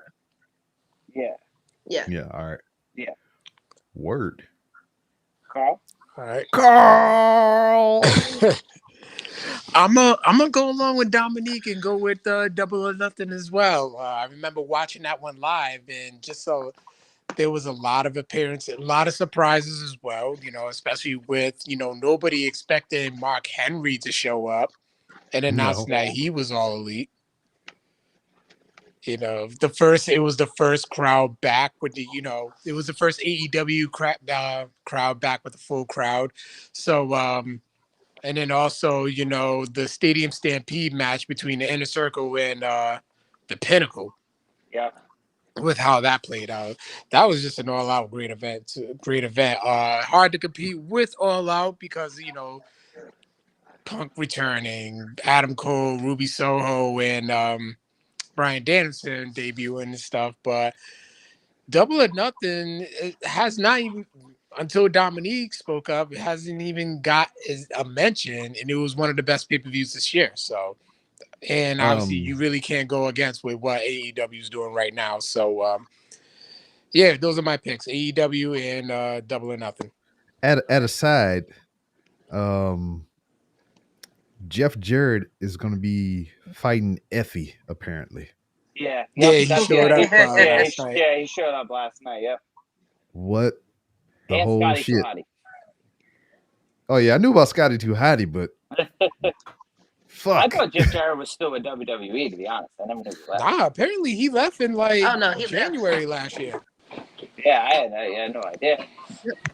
And Jeff Jarrett, a very smart man. He's a smart man because he gets in and he gets what he needs, then he gets the fuck out. Gets in, gets his money, and bounces. Yep. Jeff Jarrett has a phenomenal podcast with Conrad too. By the way, it's very deep internally with a lot of like the business discussion and of wrestling and stuff. And yeah, very good podcast. And do you have a negative of the year, Nick, in there? Yeah, you do. Survivor Series. Yeah, like that's been like that for like 8 years.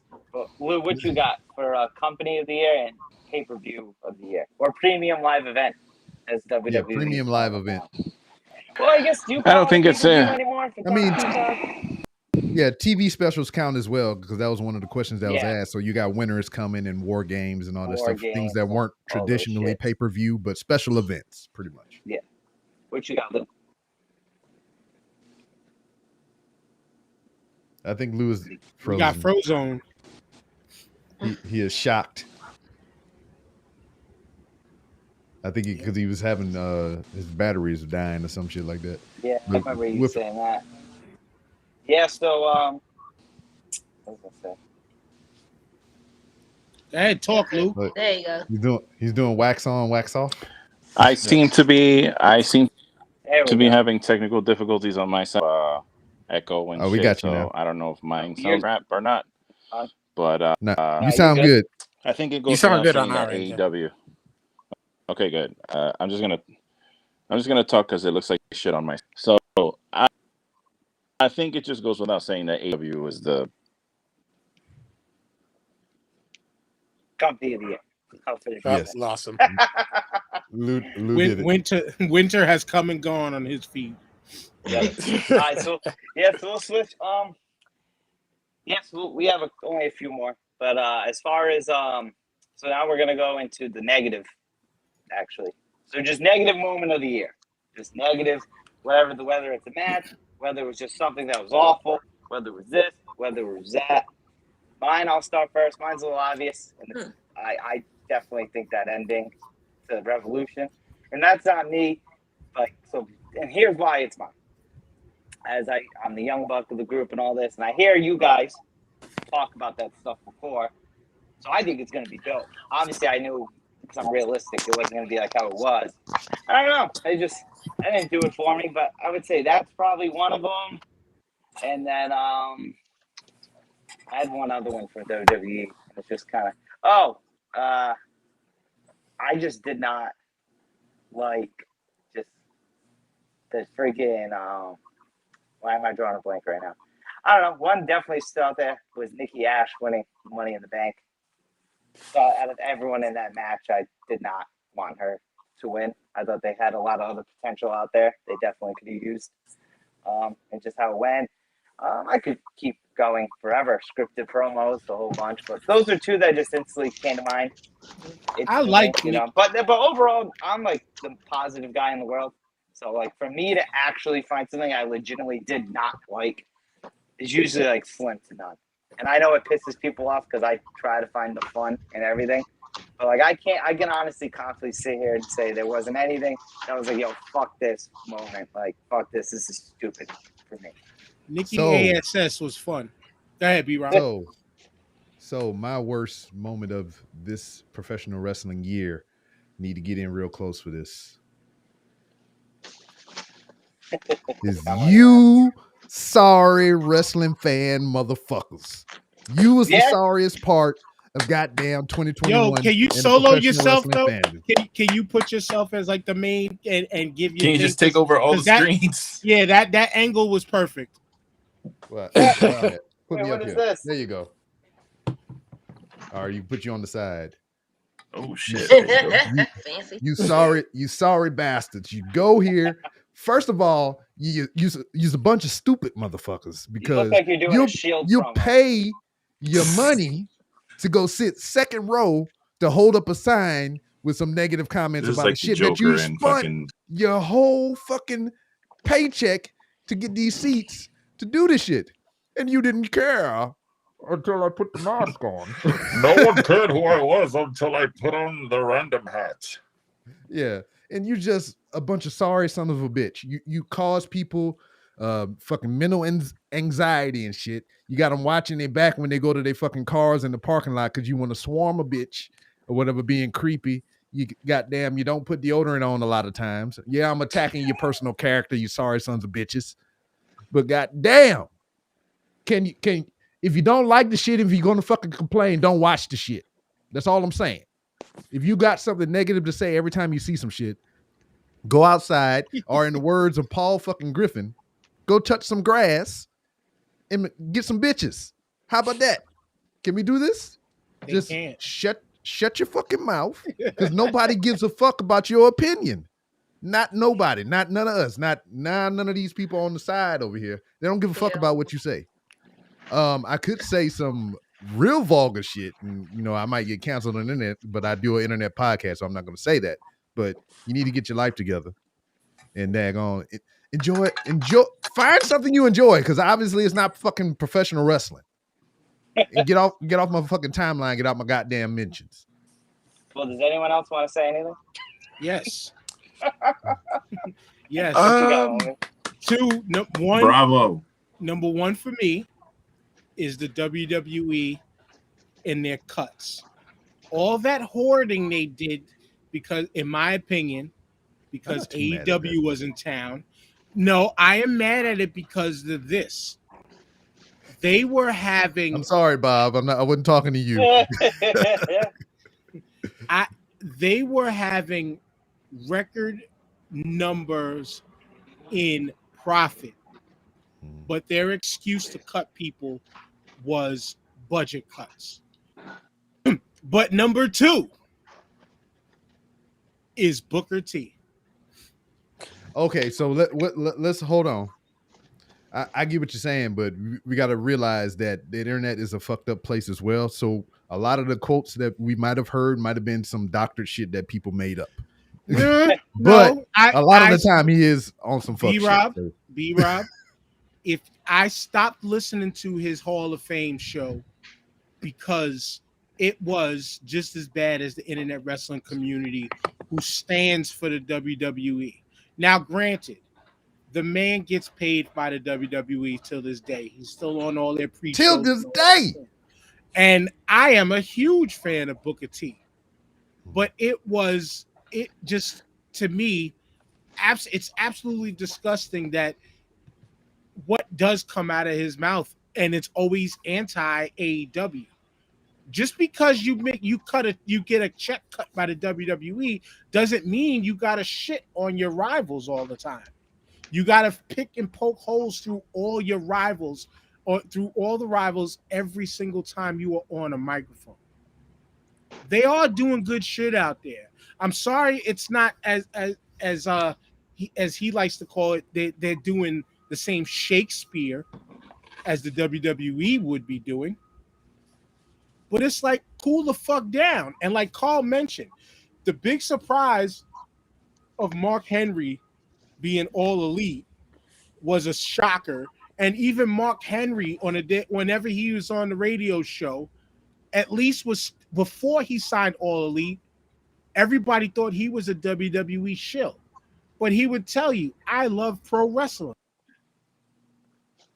And would be able to big up at least what was good within the world of pro wrestling.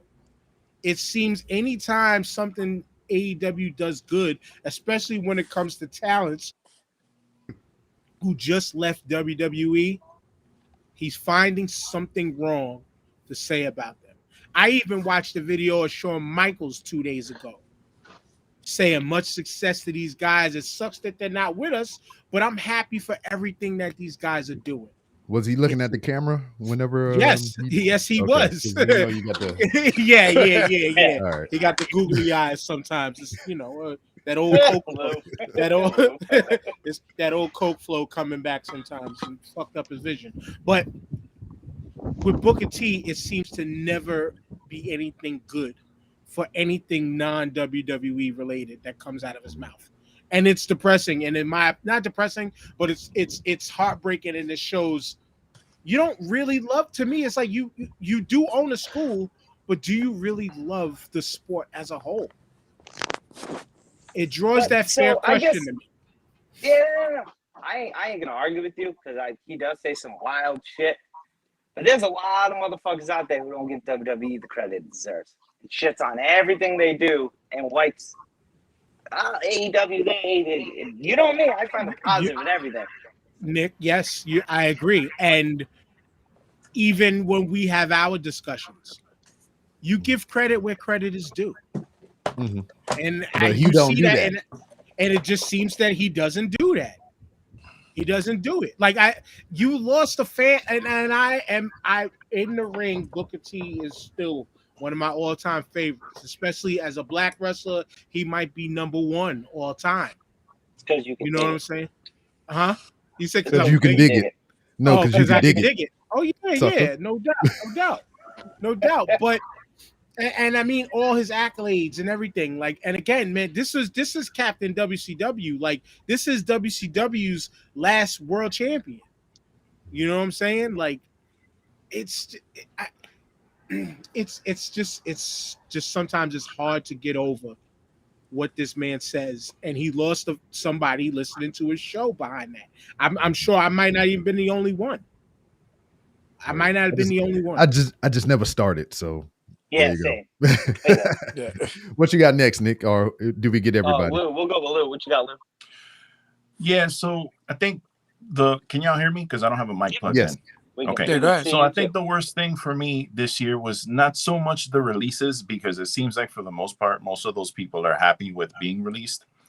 Mm-hmm. I think it has more to do with the lack of judgment in some of these releases. For me, the worst moment is the not using this talent the way you should have. Like, bro, this guy might not be the best dude. He might not be the most technical, but bro, Karrion Kross, like, that dude has the look. Scarlett has the look. He has the ability. He can talk. He might not be the best talker in the world, but he can talk. His entrance is the shit. And they put him in a gimp mask. You couldn't figure out how to get Karrion Kross on your roster and use him, bro. You telling me that you couldn't have used Karrion Kross in there with Bobby Lashley or Big E as a fucking viable opponent? You didn't have to put the belt on him, but you telling me you can't have that guy be like a menacing heel figure, because WWE loves their heels. You couldn't use like a Karrion Kross or Keith Lee also. Like, god damn it, man. That's who I wanted to say. I didn't want to intrude on your spot, but Bearcat. Yeah, that shit is crazy. Like, you couldn't just. Why is it that you have a thing that is quote unquote your developmental? You send people there, they develop a gimmick, they develop a personality, and then when you bring them up, you're like, yeah, nah, but we're gonna change this whole fucking thing. Yeah. So And it's I like that shit don't enjoyed. even make any type of sense. Like, So I enjoyed Karrion Kross until Adam Cole did that daggone, the rap battle parody. He's like, Straight yo, undressed. no. He's like, yo, I'm about to end this whole man's career. It's just, and what's crazy? Like, because I think he was a waste. Lee was a waste. Aleister Black was a waste. But how is carrying? Like, how do you? Like, yo, that's literally what Vince wants. even like just to finish it off, even Ruby. Like, look at Ruby. You had her on your roster. You had Ruby Riott on your roster, and you had her just losing every match she was in or sitting in catering. Now she's in another company and she's about to challenge for a championship. And she's out there making people look like she's gonna make. You know how good she's gonna make Jade look. Like, I'm not one of these people who hates on Jade because I like Jade a lot, but she is green. But you know how much better she's gonna be because she's gonna be in the ring with Ruby. Like, you can't figure out a spot for her to. I don't. Yeah. That shit. I was bitter for a while with them. It comes to when Vince wants to build his own toys, and like I'll give respect that. Like, you want to make someone who they are, but there's nothing wrong with having someone who's got a legacy, or well, not legacy, but that sounds too high up. But you know what I mean? A record of doing good things. They come. Your son-in-law clearly gets everyone over in NXT because no one ever bitches about Keith Lee, Karrion Kross, Adam Cole, any of them in NXT. And then it's like it's kind of like you get and I only use this comparison once I'm looking at a photo of it, but it's like a team getting Tom Brady. You have a layup for something great, and then you put him at wide receiver. Like, what do you do? Like, kind of like that. And that's the thing that aggravates me because it's like these dudes are killing it, and they're, like Karrion Kross, like from the get-go, like when he had the title, and Keith Lee probably both thought, like, yo, like, I'm gold. I'm going to make money in this company. I'm going to be damn near one of the faces one day. And then it's like, well, we're going to call you Bearcat, and we're going to put this fucking mask on you. So it's like, what, why, bro? Why? So you pretty much saying, I just don't get it. So you pretty much saying what I was saying about Adam Cole to Karrion Kross, but instead it was Vince McMahon to everybody else. He's like, yo, I'm about to end this whole man's career. Yeah, it's like. But just to continue on, and hopefully I'm not stealing y'all thunder, Dominique or Carl, but to add on to Lou's thing, come on, and just adding in the elimination of NXT Black and Gold was fucking. It was yes, Vince's vision was not made and was not sold. But the one you did forget, Lou. Now I don't think you forgot. Was when you're talking about releases, you let go of the Fiend, one of your most marketable characters, profitable that you've ever had. You let that man walk too. They had people spending $600 and something $100 on some belt. That Fiend belt was $1,200. I thought it was $6,000. Well, at first it was $6,000. Yeah. Yeah, when they first did it, they started doing it at $6,000 when they first debuted it, and it was under the assumption to where, like, nobody ain't gonna never want this damn belt, so we'll make it outrageously high and whatever. And then people started asking for it, and they lowered the price to like all the other shit. A lot of people think he's gonna come back. I don't think so. Yeah, he's gonna come back. That's not looking somewhere else. Yeah. Nah, you know what? I think he's done, bro. I think he's making movies. He's pretty happy making this movie, and like, I think he might he might pop up one day, but I don't think it's going to be anytime soon. Not even maybe like this year. I don't think. And I've said it many, many times throughout the life of this show that Bray Wyatt is a great talker and everything, and I would love to see this dude in movies, and he's doing that shit right now. And him and Adam Cole, I would like to see in a full feature length film or whatever, because I mean. I may not enjoy Adam Cole to the fullest as far as a professional wrestler goes, but as far as his promo abilities and just the way he does stuff on BTE and how personable he is, I mean, Carl, you can speak to it. Just how he talks with people and everything. I like that shit. It's just like I want to see him on film in movies and shit like that. I want to see him in the Marvel universe, the MCU. I want to see both of them. He's the better side. He's the better version of Shawn Michaels. Adam Cole. He's the non-high. His hair. Yeah, he's is the good- weird. Seems like a good really human. good guy, Shawn Michaels. But I guess to try to keep what you got, Dominique. You got any negative moments of the year? Negative. I'm honestly gonna say I have to go with the releases because it's a lot of things that you didn't see coming. I really hate the thing that happened with Toni Storm recently. Like, what was the purpose of moving her up? What was the purpose of even leaving NXT UK? I would have just went back to the UK and all that. I would Yeah, not she have might not have left. a choice now. Well, true. But right now, I read an article saying that she just up and quit. Yep. Like, Yeah, that's what I heard too. not even just ask for a release. Like, you know what? I quit. No notice, no anything. Yeah, So, no call, no show. yeah, pretty much. I think maybe just sitting back there, like reading in an article, she had some time to reflect. Like, yeah, I can't do this. Like, I'm not gonna sit here and wait for y'all to choose me, thinking I'm gonna be a baby Charlotte or whatever when I have my own style. I'm not gonna do that. So she's gonna take some time off. She might even pop up in Ring of Honor when they come back. Who knows? Mhm. Because if she's gonna give herself that time, that's where I would go. Granted, she could go to AEW. Yeah, that would be the obvious, but why not test out Ring of Honor and all that as Dog. well? And you know what I would say? I mean, if they were willing to pony up the money, Impact need more people. Yeah. That's my only criticism of Impact or whatever. I mean, it's a decent show, but it's the same motherfuckers over and over again. They just True. need more people. Everybody else have this whole problem of we got too many motherfuckers. Impact don't have enough motherfuckers. On that topic, real quick before we go to Carl. So see how like they apparently made an offer to Wyatt, they made an offer to Strowman, and they said no because of money. Now, granted, they were both making big money. How much do you think Impact paying dues? Like, how much do you think they offered? Like, I think Strowman was making $2 million before he left. Like, what do you think they offered him? Honestly, Anyone? enough to build. I don't know what they make. I don't know their shit. Enough to build a physical Hall of Fame. I'll tell you that. Because I mean, Yeah, I'm a little confused with that whole. You said offer money for who? Like how much money? Because Impact, I don't know shit about like their ownership. I don't give a fuck to be honest. They owned by Access Television. Or yeah, but Anthem Media or whatever the fuck that is. Like Strowman, they offered Strowman and Wyatt a contract. They were both probably making around $2 million WWE. Like it's like 500,000 like a limit for them. Like, is anyone there making like $1 million? Probably not.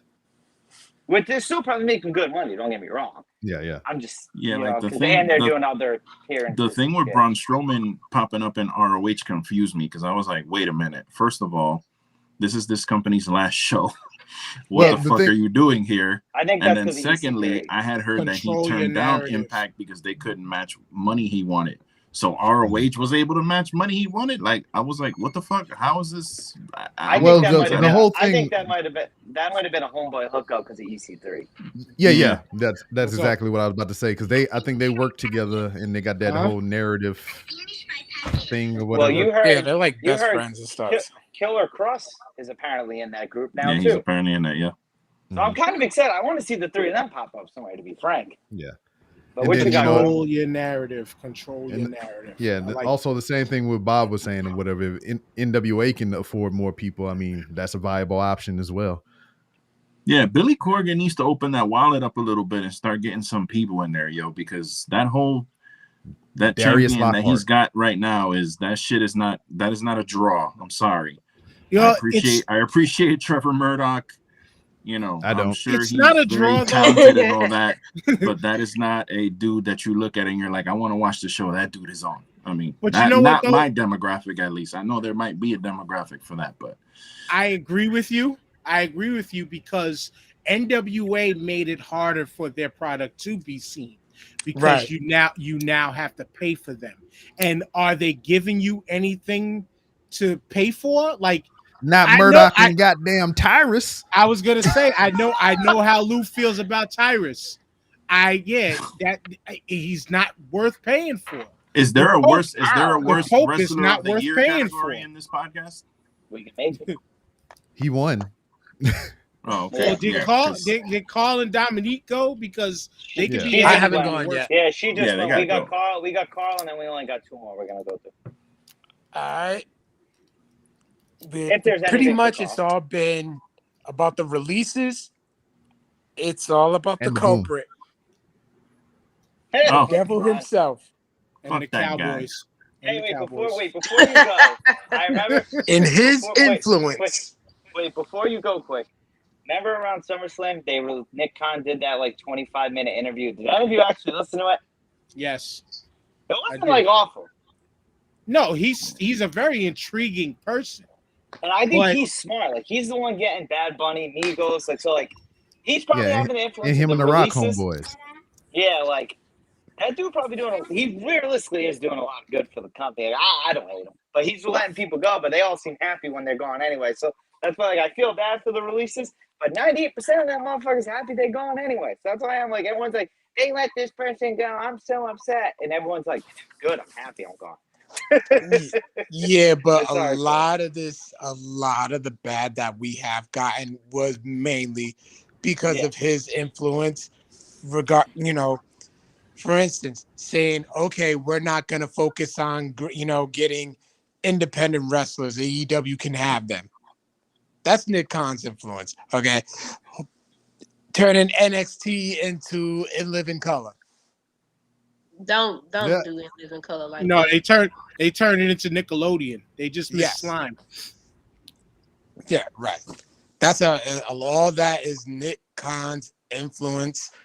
I don't want to necessarily say Bruce Pritchard because Bruce Pritchard pretty much knows better, but he just kind of has to do what he's told. But That's the real OG. Nick Khan's very easy. He's easily manipulating Vince to making a lot of these decisions, and allegedly he's being groomed to the next Yeah. Vince. That's what I heard.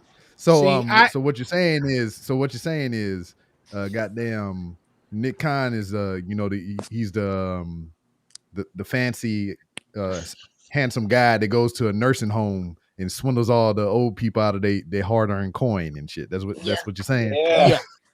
Yeah. No, Nick That's Khan is that's just for the the company. Nick Khan is just the bad guy. Like he's the You was talking about In Living Color. Yeah, That's he's funny, just Bill. the evil Vince McMahon. Like he's just doing Vince's dirty work because this is what we're seeing is all of this is the product of the WWE's products not falling under Vince's vision. They lost to AEW in the Wednesday Night War with independent talent that was over elsewhere that they brought in, but he didn't create them. And where we're seeing that is they just cut all of these people, and then now because of the NIL, just signed all these college athletes because they can groom them like breeders from the bottom and bring them upward, possibly eventually. WWE, comparing this to music, is one big 360 deal. Yep. If they can't get a piece of everything that you do under their company, goodbye. See you later. And But I just think to play devil's advocate, can you hate on that? Like no, because they're time tested and proven, Nick. They're time tested and proven, and so, but we can hate on it from the fan standpoint because you clearly took away what we love. For weeks on the end, Carl, you know this from the radio show. Religiously, they would preach how that was the best wrestling show. More Fire Marshall Bill references. Exactly. Let me tell you something. And that's a classic lead off for promos in professional wrestling. Yo, let me tell you something, Bob Cotto. Let me tell you something, Vince. You know what I'm saying? Like, but I'm gonna keep telling y'all, the WWE is the greatest 360 deal in sports entertainment. Yep. If they can't get a piece off of everything, it's fuck you. And I can't blame. I just think Nick Khan is just there doing his job. Yeah. You know, Can't I'm hate with the you, man Carl. I'm doing with his you, job. Carl. But he's just kind of just doing his job. Yeah. It sucks. Let me tell you something, Mean Gene. So now we'll switch up because we've been going for a grip. So the last two, we'll start with this one, match of the year, right? Mine, what I went with was Walter and Dragunov. That was just a banger. That's real good. That was a banger because I watched it with Rob. We watched it, and we watched that in Vegas. Obviously, we watched it at a restaurant. I had to rewatch it again, and the reason I say that is because here's where immaturity comes in with me, and I'll quickly say with the companies is I'm still that guy who loves the props. Like I love the Money in the Bank matches. Like I want to see weapons. Like I still have that child in me. I'm very open about it. But man, those two just beat the living shit out of each other.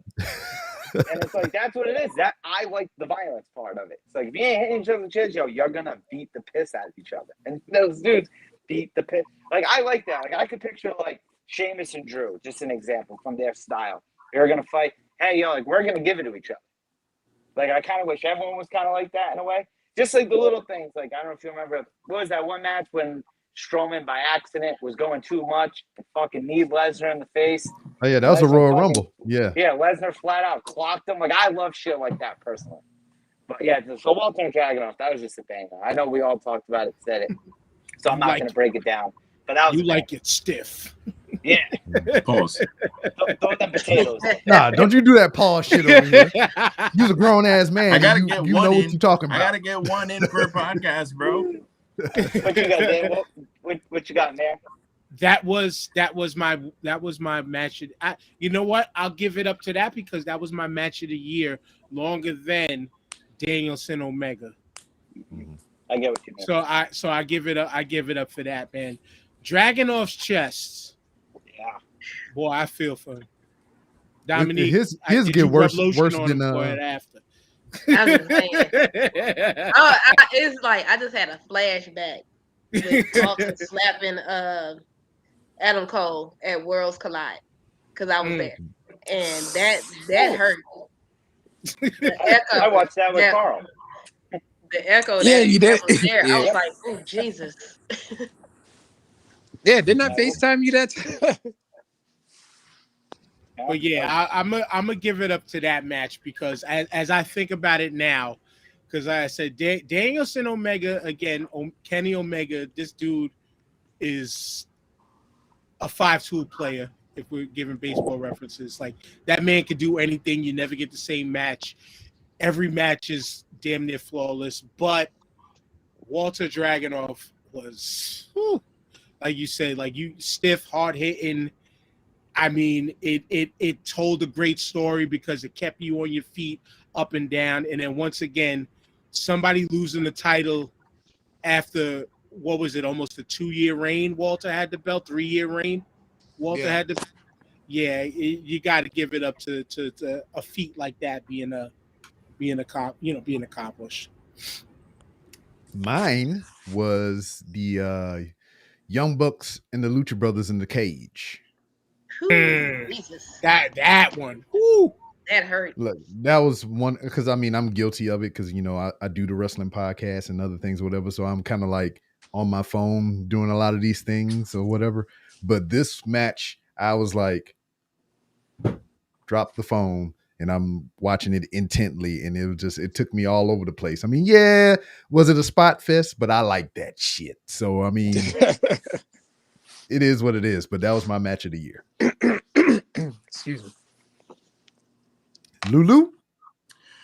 So I have two, and they're both a little weird. I've talked about this one. I actually talked about both of these before on a podcast with you guys. Bandito Flamina versus Ray Horus. That triple threat match from ROH 19th anniversary. That is a fucking tremendous match. If you haven't seen it, it's actually now on YouTube, so you can watch it for free on there. Bandito and Flamita, Demonic Flamita, whatever he wants to call himself, those dudes are tremendous, man. The match is incredible for me. I've watched it a few times, and it may not be the best match of the year, but I'm just gonna go with my two personal favorites because they're just. I love that Walter Dragunov. I love both those matches, but I'm gonna stick with that one. And I'm also, this other one is a little strange, but Riho versus Serena Deeb from the buy-in of Oh All yeah, In. that's pretty cool. Listen, that match, I've watched that match like 16 times. And the With thing or with without that match lotion. is that was the first, that was the first pay-per-view for them with fans in the building. If you guys remember that, like that was the first full pay-per-view with a full arena full of fans, you know, after all the COVID bullshit. And when Riho's music hits, like the people start getting up, and when she comes out for her entrance and the pop that she gets from that crowd, you feel like when you're watching and you can feel like the energy in the crowd of like how good it is to have fans back in the building and all that. And that whole match was, people were up for that entire match. Like it was a lot. It had a lot to do with the ladies. It also had a lot to do with the crowd and the feeling in the room. So, and the match was tremendous. The finish was fucking awesome. But everything about that match was great. So, I would have to go with those two. Word. What you got down my neck? Is it Wardlow versus Those don't count. So Wardlow versus Colin Delaney. Man. Either way, I still love Wardlow. So get off of him. I do have a couple. I'm agree with B-Rob on the Lucha Brothers match. That match alone, I was just like, I was like, don't eat or drink anything because I might choke. It was too much going on within that match because I love the Lucha Brothers, period. I wore Penta's shirt to work and I had some girls like, oh, who is that? And I'm like, oh God, please shut up. I ain't did feel you like get in the face and do yeah. Of course. I mean, I have a couple of guys, maybe a few other girls that know exactly who Lucha Brothers is at work. So we all get the inside joke along with when we wear our Bullet Club shirts simultaneously. So that's one thing. But that match, I'm gonna throw in a fairly recent match, women's match, because I'm not gonna lie. Tay Conti and Anna Jay, they went through some shit in that match, like the table not breaking. That hurt. Oh You could boy, tell that was scary. That was clocked her scary. head. I was like, oh, that hurt badly. The whole spot with the thumbtacks and the bunny trying to run through it and split into it. I was like, yeah, something else got touched down there. That hurts. But Anna Jay is pulling out sticky vagina. So yeah, Anna Jay pulling out the barbed wire on the arm. That was a risk that was good. to take. That was real good. But she did it anyway to pull that off. So I'm kind of glad that they won because I got tired of the bunny and Penelope always using the damn brass knuckles to win a match. I'm like, they needed to get their ass whooped on that one. So I'm glad that that did happen. Another match, I'm gonna give it to Hangman and Danielson. Because to see that match even go the full hour on regular TV was still and they might do it again. Yeah. True. I'm like, for that match to even go on like that, granted, Hangman and that table on the side, that wasn't good at all. It was some spots where it's like, damn, this match should have ended by now. But I'm kind of glad that they did go the full hour because it shined a little bit more light on Hangman and how long he can actually hang as champion. Because I'm pretty sure a lot of people didn't expect for him to last that long at all. A lot of people expected him to drop the belt because it's Danielson, but he didn't. Still might. But Danielson helped carry him through that hour, though. Like he definitely helped push him through that. But that match there, it was a flashback to old school Ric Flair era wrestling, like where the top guys, the top guys went an hour plus, almost 6 to 7 days a week. Broadway, and it showed you the level of fan that Tony Khan truly is. Besides being the executive, like that was some real true historian type of, yo, we need to make this kind of happen because the other guys ain't doing it, and you gotta love it. Come on, give me what you got. My choice is a match that doesn't necessarily really get talked about, but it was a very, very good one. You mean Johnny Bedlam and T-Ray in a Wish a Motherfucker Would match? I've seen that live, by the way. Adam Cole versus Kyle O'Reilly. Oh yeah. Very good. Oh yeah, Adam Cole's final NXT match. So much fucking wrestling, man. Storytelling at its best. You know, and it put Kyle O'Reilly in the position to seriously be a top guy in NXT. I mean, we necessarily really didn't get it once, the multicolor brand kind of took over, but listen, I think that was one of the matches that did it for me. Like, you got everything that you needed in a traditional wrestling match, and like I said, the storytelling was just completely there. Everybody was completely invested into that match. That's my pick. Word. I think that was everybody, right? Yep. Yeah, for the last one. Nick, we can't hear you. Can you hear me? Now we can. There you go. That's weird. Anyway, I had nothing on mute. But anyway, it was obviously a great year of wrestling. You can all sit here and talk about that. Rob said it the best. So much fucking wrestling, right? So what we're going to talk about now, and then we're going to wrap it up. This is very quick. Just goals you have with wrestling this upcoming year. Whether it's to make it to this show or, do this, whatever it is. Hopefully this happens. Like a goal you personally have. One of mine is to definitely try to get a little more diverse into other companies, and then make it, hopefully, if Double or Nothing comes to Vegas this year, hopefully get to punch my ticket and go to Double or Nothing, which would hopefully be my first AEW show, which I think would be pretty dope to go see. Mm-hmm. That's mine personally. We need diversity out of you, Nick. Yeah. It's gonna be the same thing for me as well, is to find more diverse shows to go to. Because, anytime WWE comes to Houston and whatnot, I mean, it's a slam dunk for me. Plus, obviously, we get in for free, right, Nick? So yeah, when's AEW going to start doing that? That's when I'll put them over, when I get to go for free.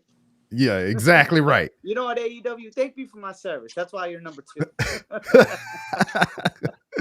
But I'm already going to Terminus here January 16th in Atlanta, Georgia. For those of you who don't know, Baron Black of AEW fame, Dark and Elevation and all those other places, and Jonathan Gresham, the ROH World Pure Heavyweight Champion, they got together and they're putting on a show in Atlanta called Terminus. So they already announced the card is on Twitter. You can find all the matchups that's going on with the likes of Jordan Grace and Kiera Hogan, which I'm gonna get to see all that live. And live tape. And it's gonna be great. So I'm looking forward to that. And I want to go to my first AEW show, period, whether it be an actual filmed and taped show for television or a pay-per-view. Yep. Dan? It's finally stepping into the door of Warriors of Wrestling on Staten Island. Y'all know, because of the chat, I mentioned, like, holy shit, I didn't know these people were here. And I just need to take a minute to I think they're open Tuesday, Wednesday, Thursdays, and just go over there. Maybe go finally see a doctor to see how healthy I am, to see if I could compete, because black folks don't go to the doctor. But if not just compete, but do on some shit like B-Rob has been doing, like see if I could get in where I fit in in whatever way possible, and utilize some of the talents that I've amassed over the years, whether it's I could do some music for you during the live events, because I've been a DJ since '96, or I've been doing photography. Take that, Carl. I've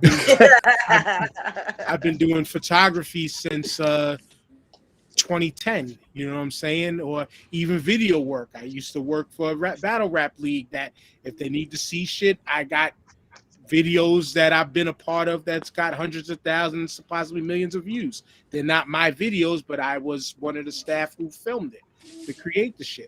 Whatever it is, even if it's to just, I don't even think they got to build the ring because I think they kind of got it stationary at the place. But really, I guess really just try to step in the door there and like, see if I could get that one match in my 40s, which shout outs to my boy Damien. He goes by the names Bill Ding or Legion. Like he's been wrestling on and off for 20 plus years. But he said to me, he was like, yo, get trained. I'll be your first match. Because when we used to work together, this dude is like 500 pounds. And I used to, when I was younger, stronger, I used to say, I can body slam your ass. And at that time, I probably could have because I was much stronger than where I am now. But if my homie can step in and give me that match, I'll make that happen. You know what I'm saying? Word. If I can get there. But if not, like I said, I just want some help out shit like B-Rob did with New Texas Pro. That's kind of my goal for wanting to do that. And then see if I can make time to see some other independent shows. Like take some trips to Atlantic City to see GCW shit. See some deathmatch wrestling live because I mean, I've always said it. I love the Japanese style of deathmatch wrestling, not so much the American CZW shit because that's just brutality and sticking roofing fucking tacks in your head just to be doing it. You know what I'm saying? Yeah. Like there's no. It seems when I watch those style matches, there's no story being told other than let me jam this in your head. That's it. Like I'm gonna stab you with this. I'm gonna get you with this. And then. Last one, very brief. I'm still looking for the video of that guy who cut the other wrestler's finger off, and I'll leave it at that. Oh, what you got, Lou? What you got? I don't. My camera is not working on my screen, so I don't know if you can see me. But I think we can see you. We can see you. Okay, cool. For me, it's just to kind of. This is gonna sound bad because all we do is talk about wrestling, but I want to talk about wrestling less. I want to actually enjoy. I get it. Wrestling a little more because I tend to watch something and then pop right in the group chat and start giving dumbass opinions and then saying shit instead of action. I'll find myself sometimes there's a match going on and I'm looking at my phone and I'm like, what the fuck? Why did I rush home to watch this shit for me to be on Twitter talking about this wrestling that I'm supposed to be watching? So it's like I just want to enjoy more and maybe branch out a little more into like New Japan or get a couple matches in here and there to see, what that's about and kind of broaden my horizons a little bit in that way. Word. That's really it. And be nicer on Twitter really actually is another one.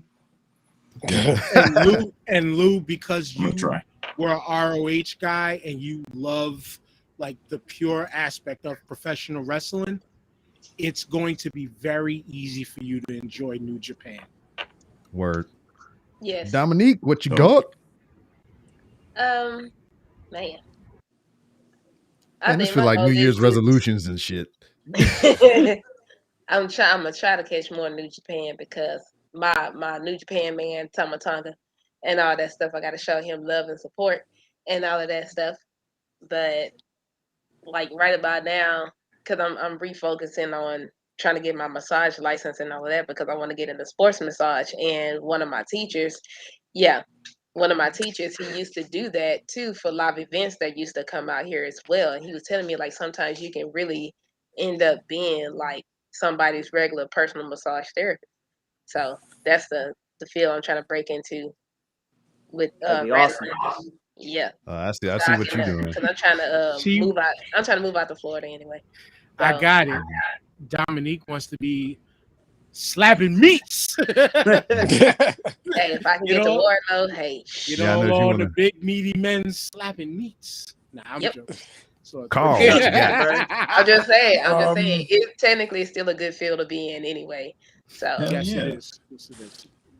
Me,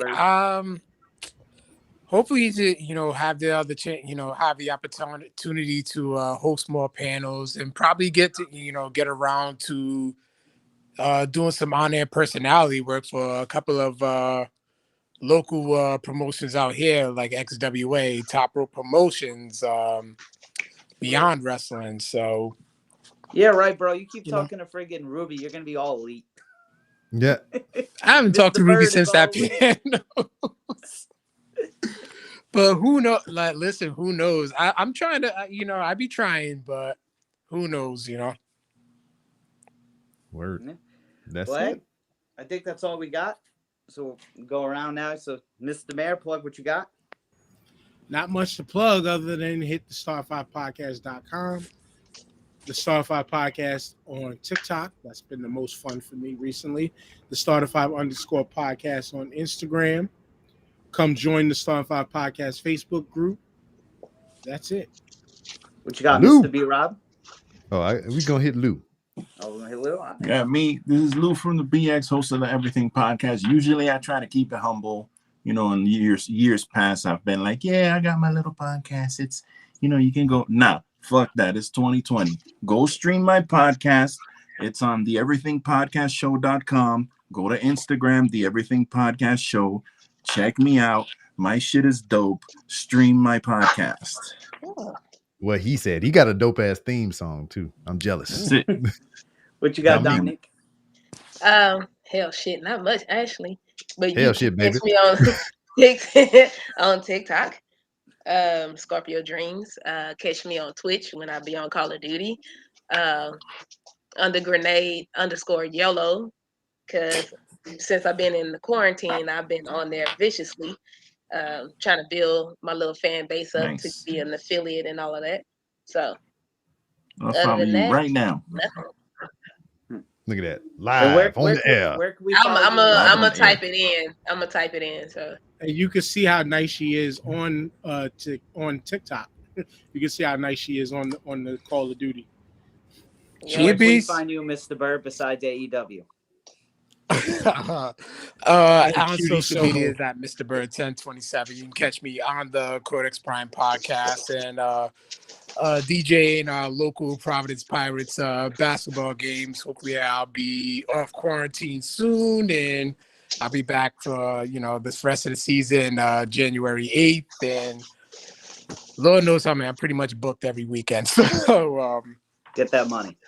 One day, Carl, I'm gonna come to the Green Room studio and I'm gonna be on Codex Prime, and then we're gonna take that video and I'm gonna chroma key the shit out of it and make us look like we in space. Nah, you gotta make it look like y'all are in an NPR studio, because his partner Victor, his voice is made for NPR radio. My name is Victor. I can't say his whole last name right. My name is Victor Omoyo, and this is my TED Talk. Yeah, he should listen. He knows what he has. He just never doesn't really utilize it. As far as his green apartment, that's just that's I talked to his parents on that one. Yeah, get his beard wet. It's soaked. You can follow me. It's soaked. You can follow me on Twitter at 3R Show. You can follow me on Instagram at the 3R Show, to where I walk around Walmart and find all the horrible choices that were made in the alcohol aisle. Yep. Yes. Also, in addition to hosting the Random Rambles with Rob podcast, I am now a co-host of RBR Weekly Wrestling Talk.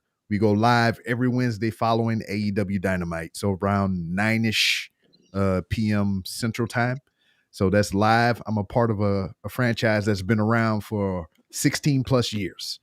So it's an honor and a privilege to be a part of that podcast. And come check us out. We live every Wednesday. And Wrestling is Trash is still here, baby. So join the boys and gals that pop in from time to time. And listen and enjoy. Put some horns on it. Follow the name. Yep, Nick Anaselli. Simply follow the name. I'll stick to my thing. Thanks everyone for joining us tonight, and Happy New Year. Pew, pew, pew.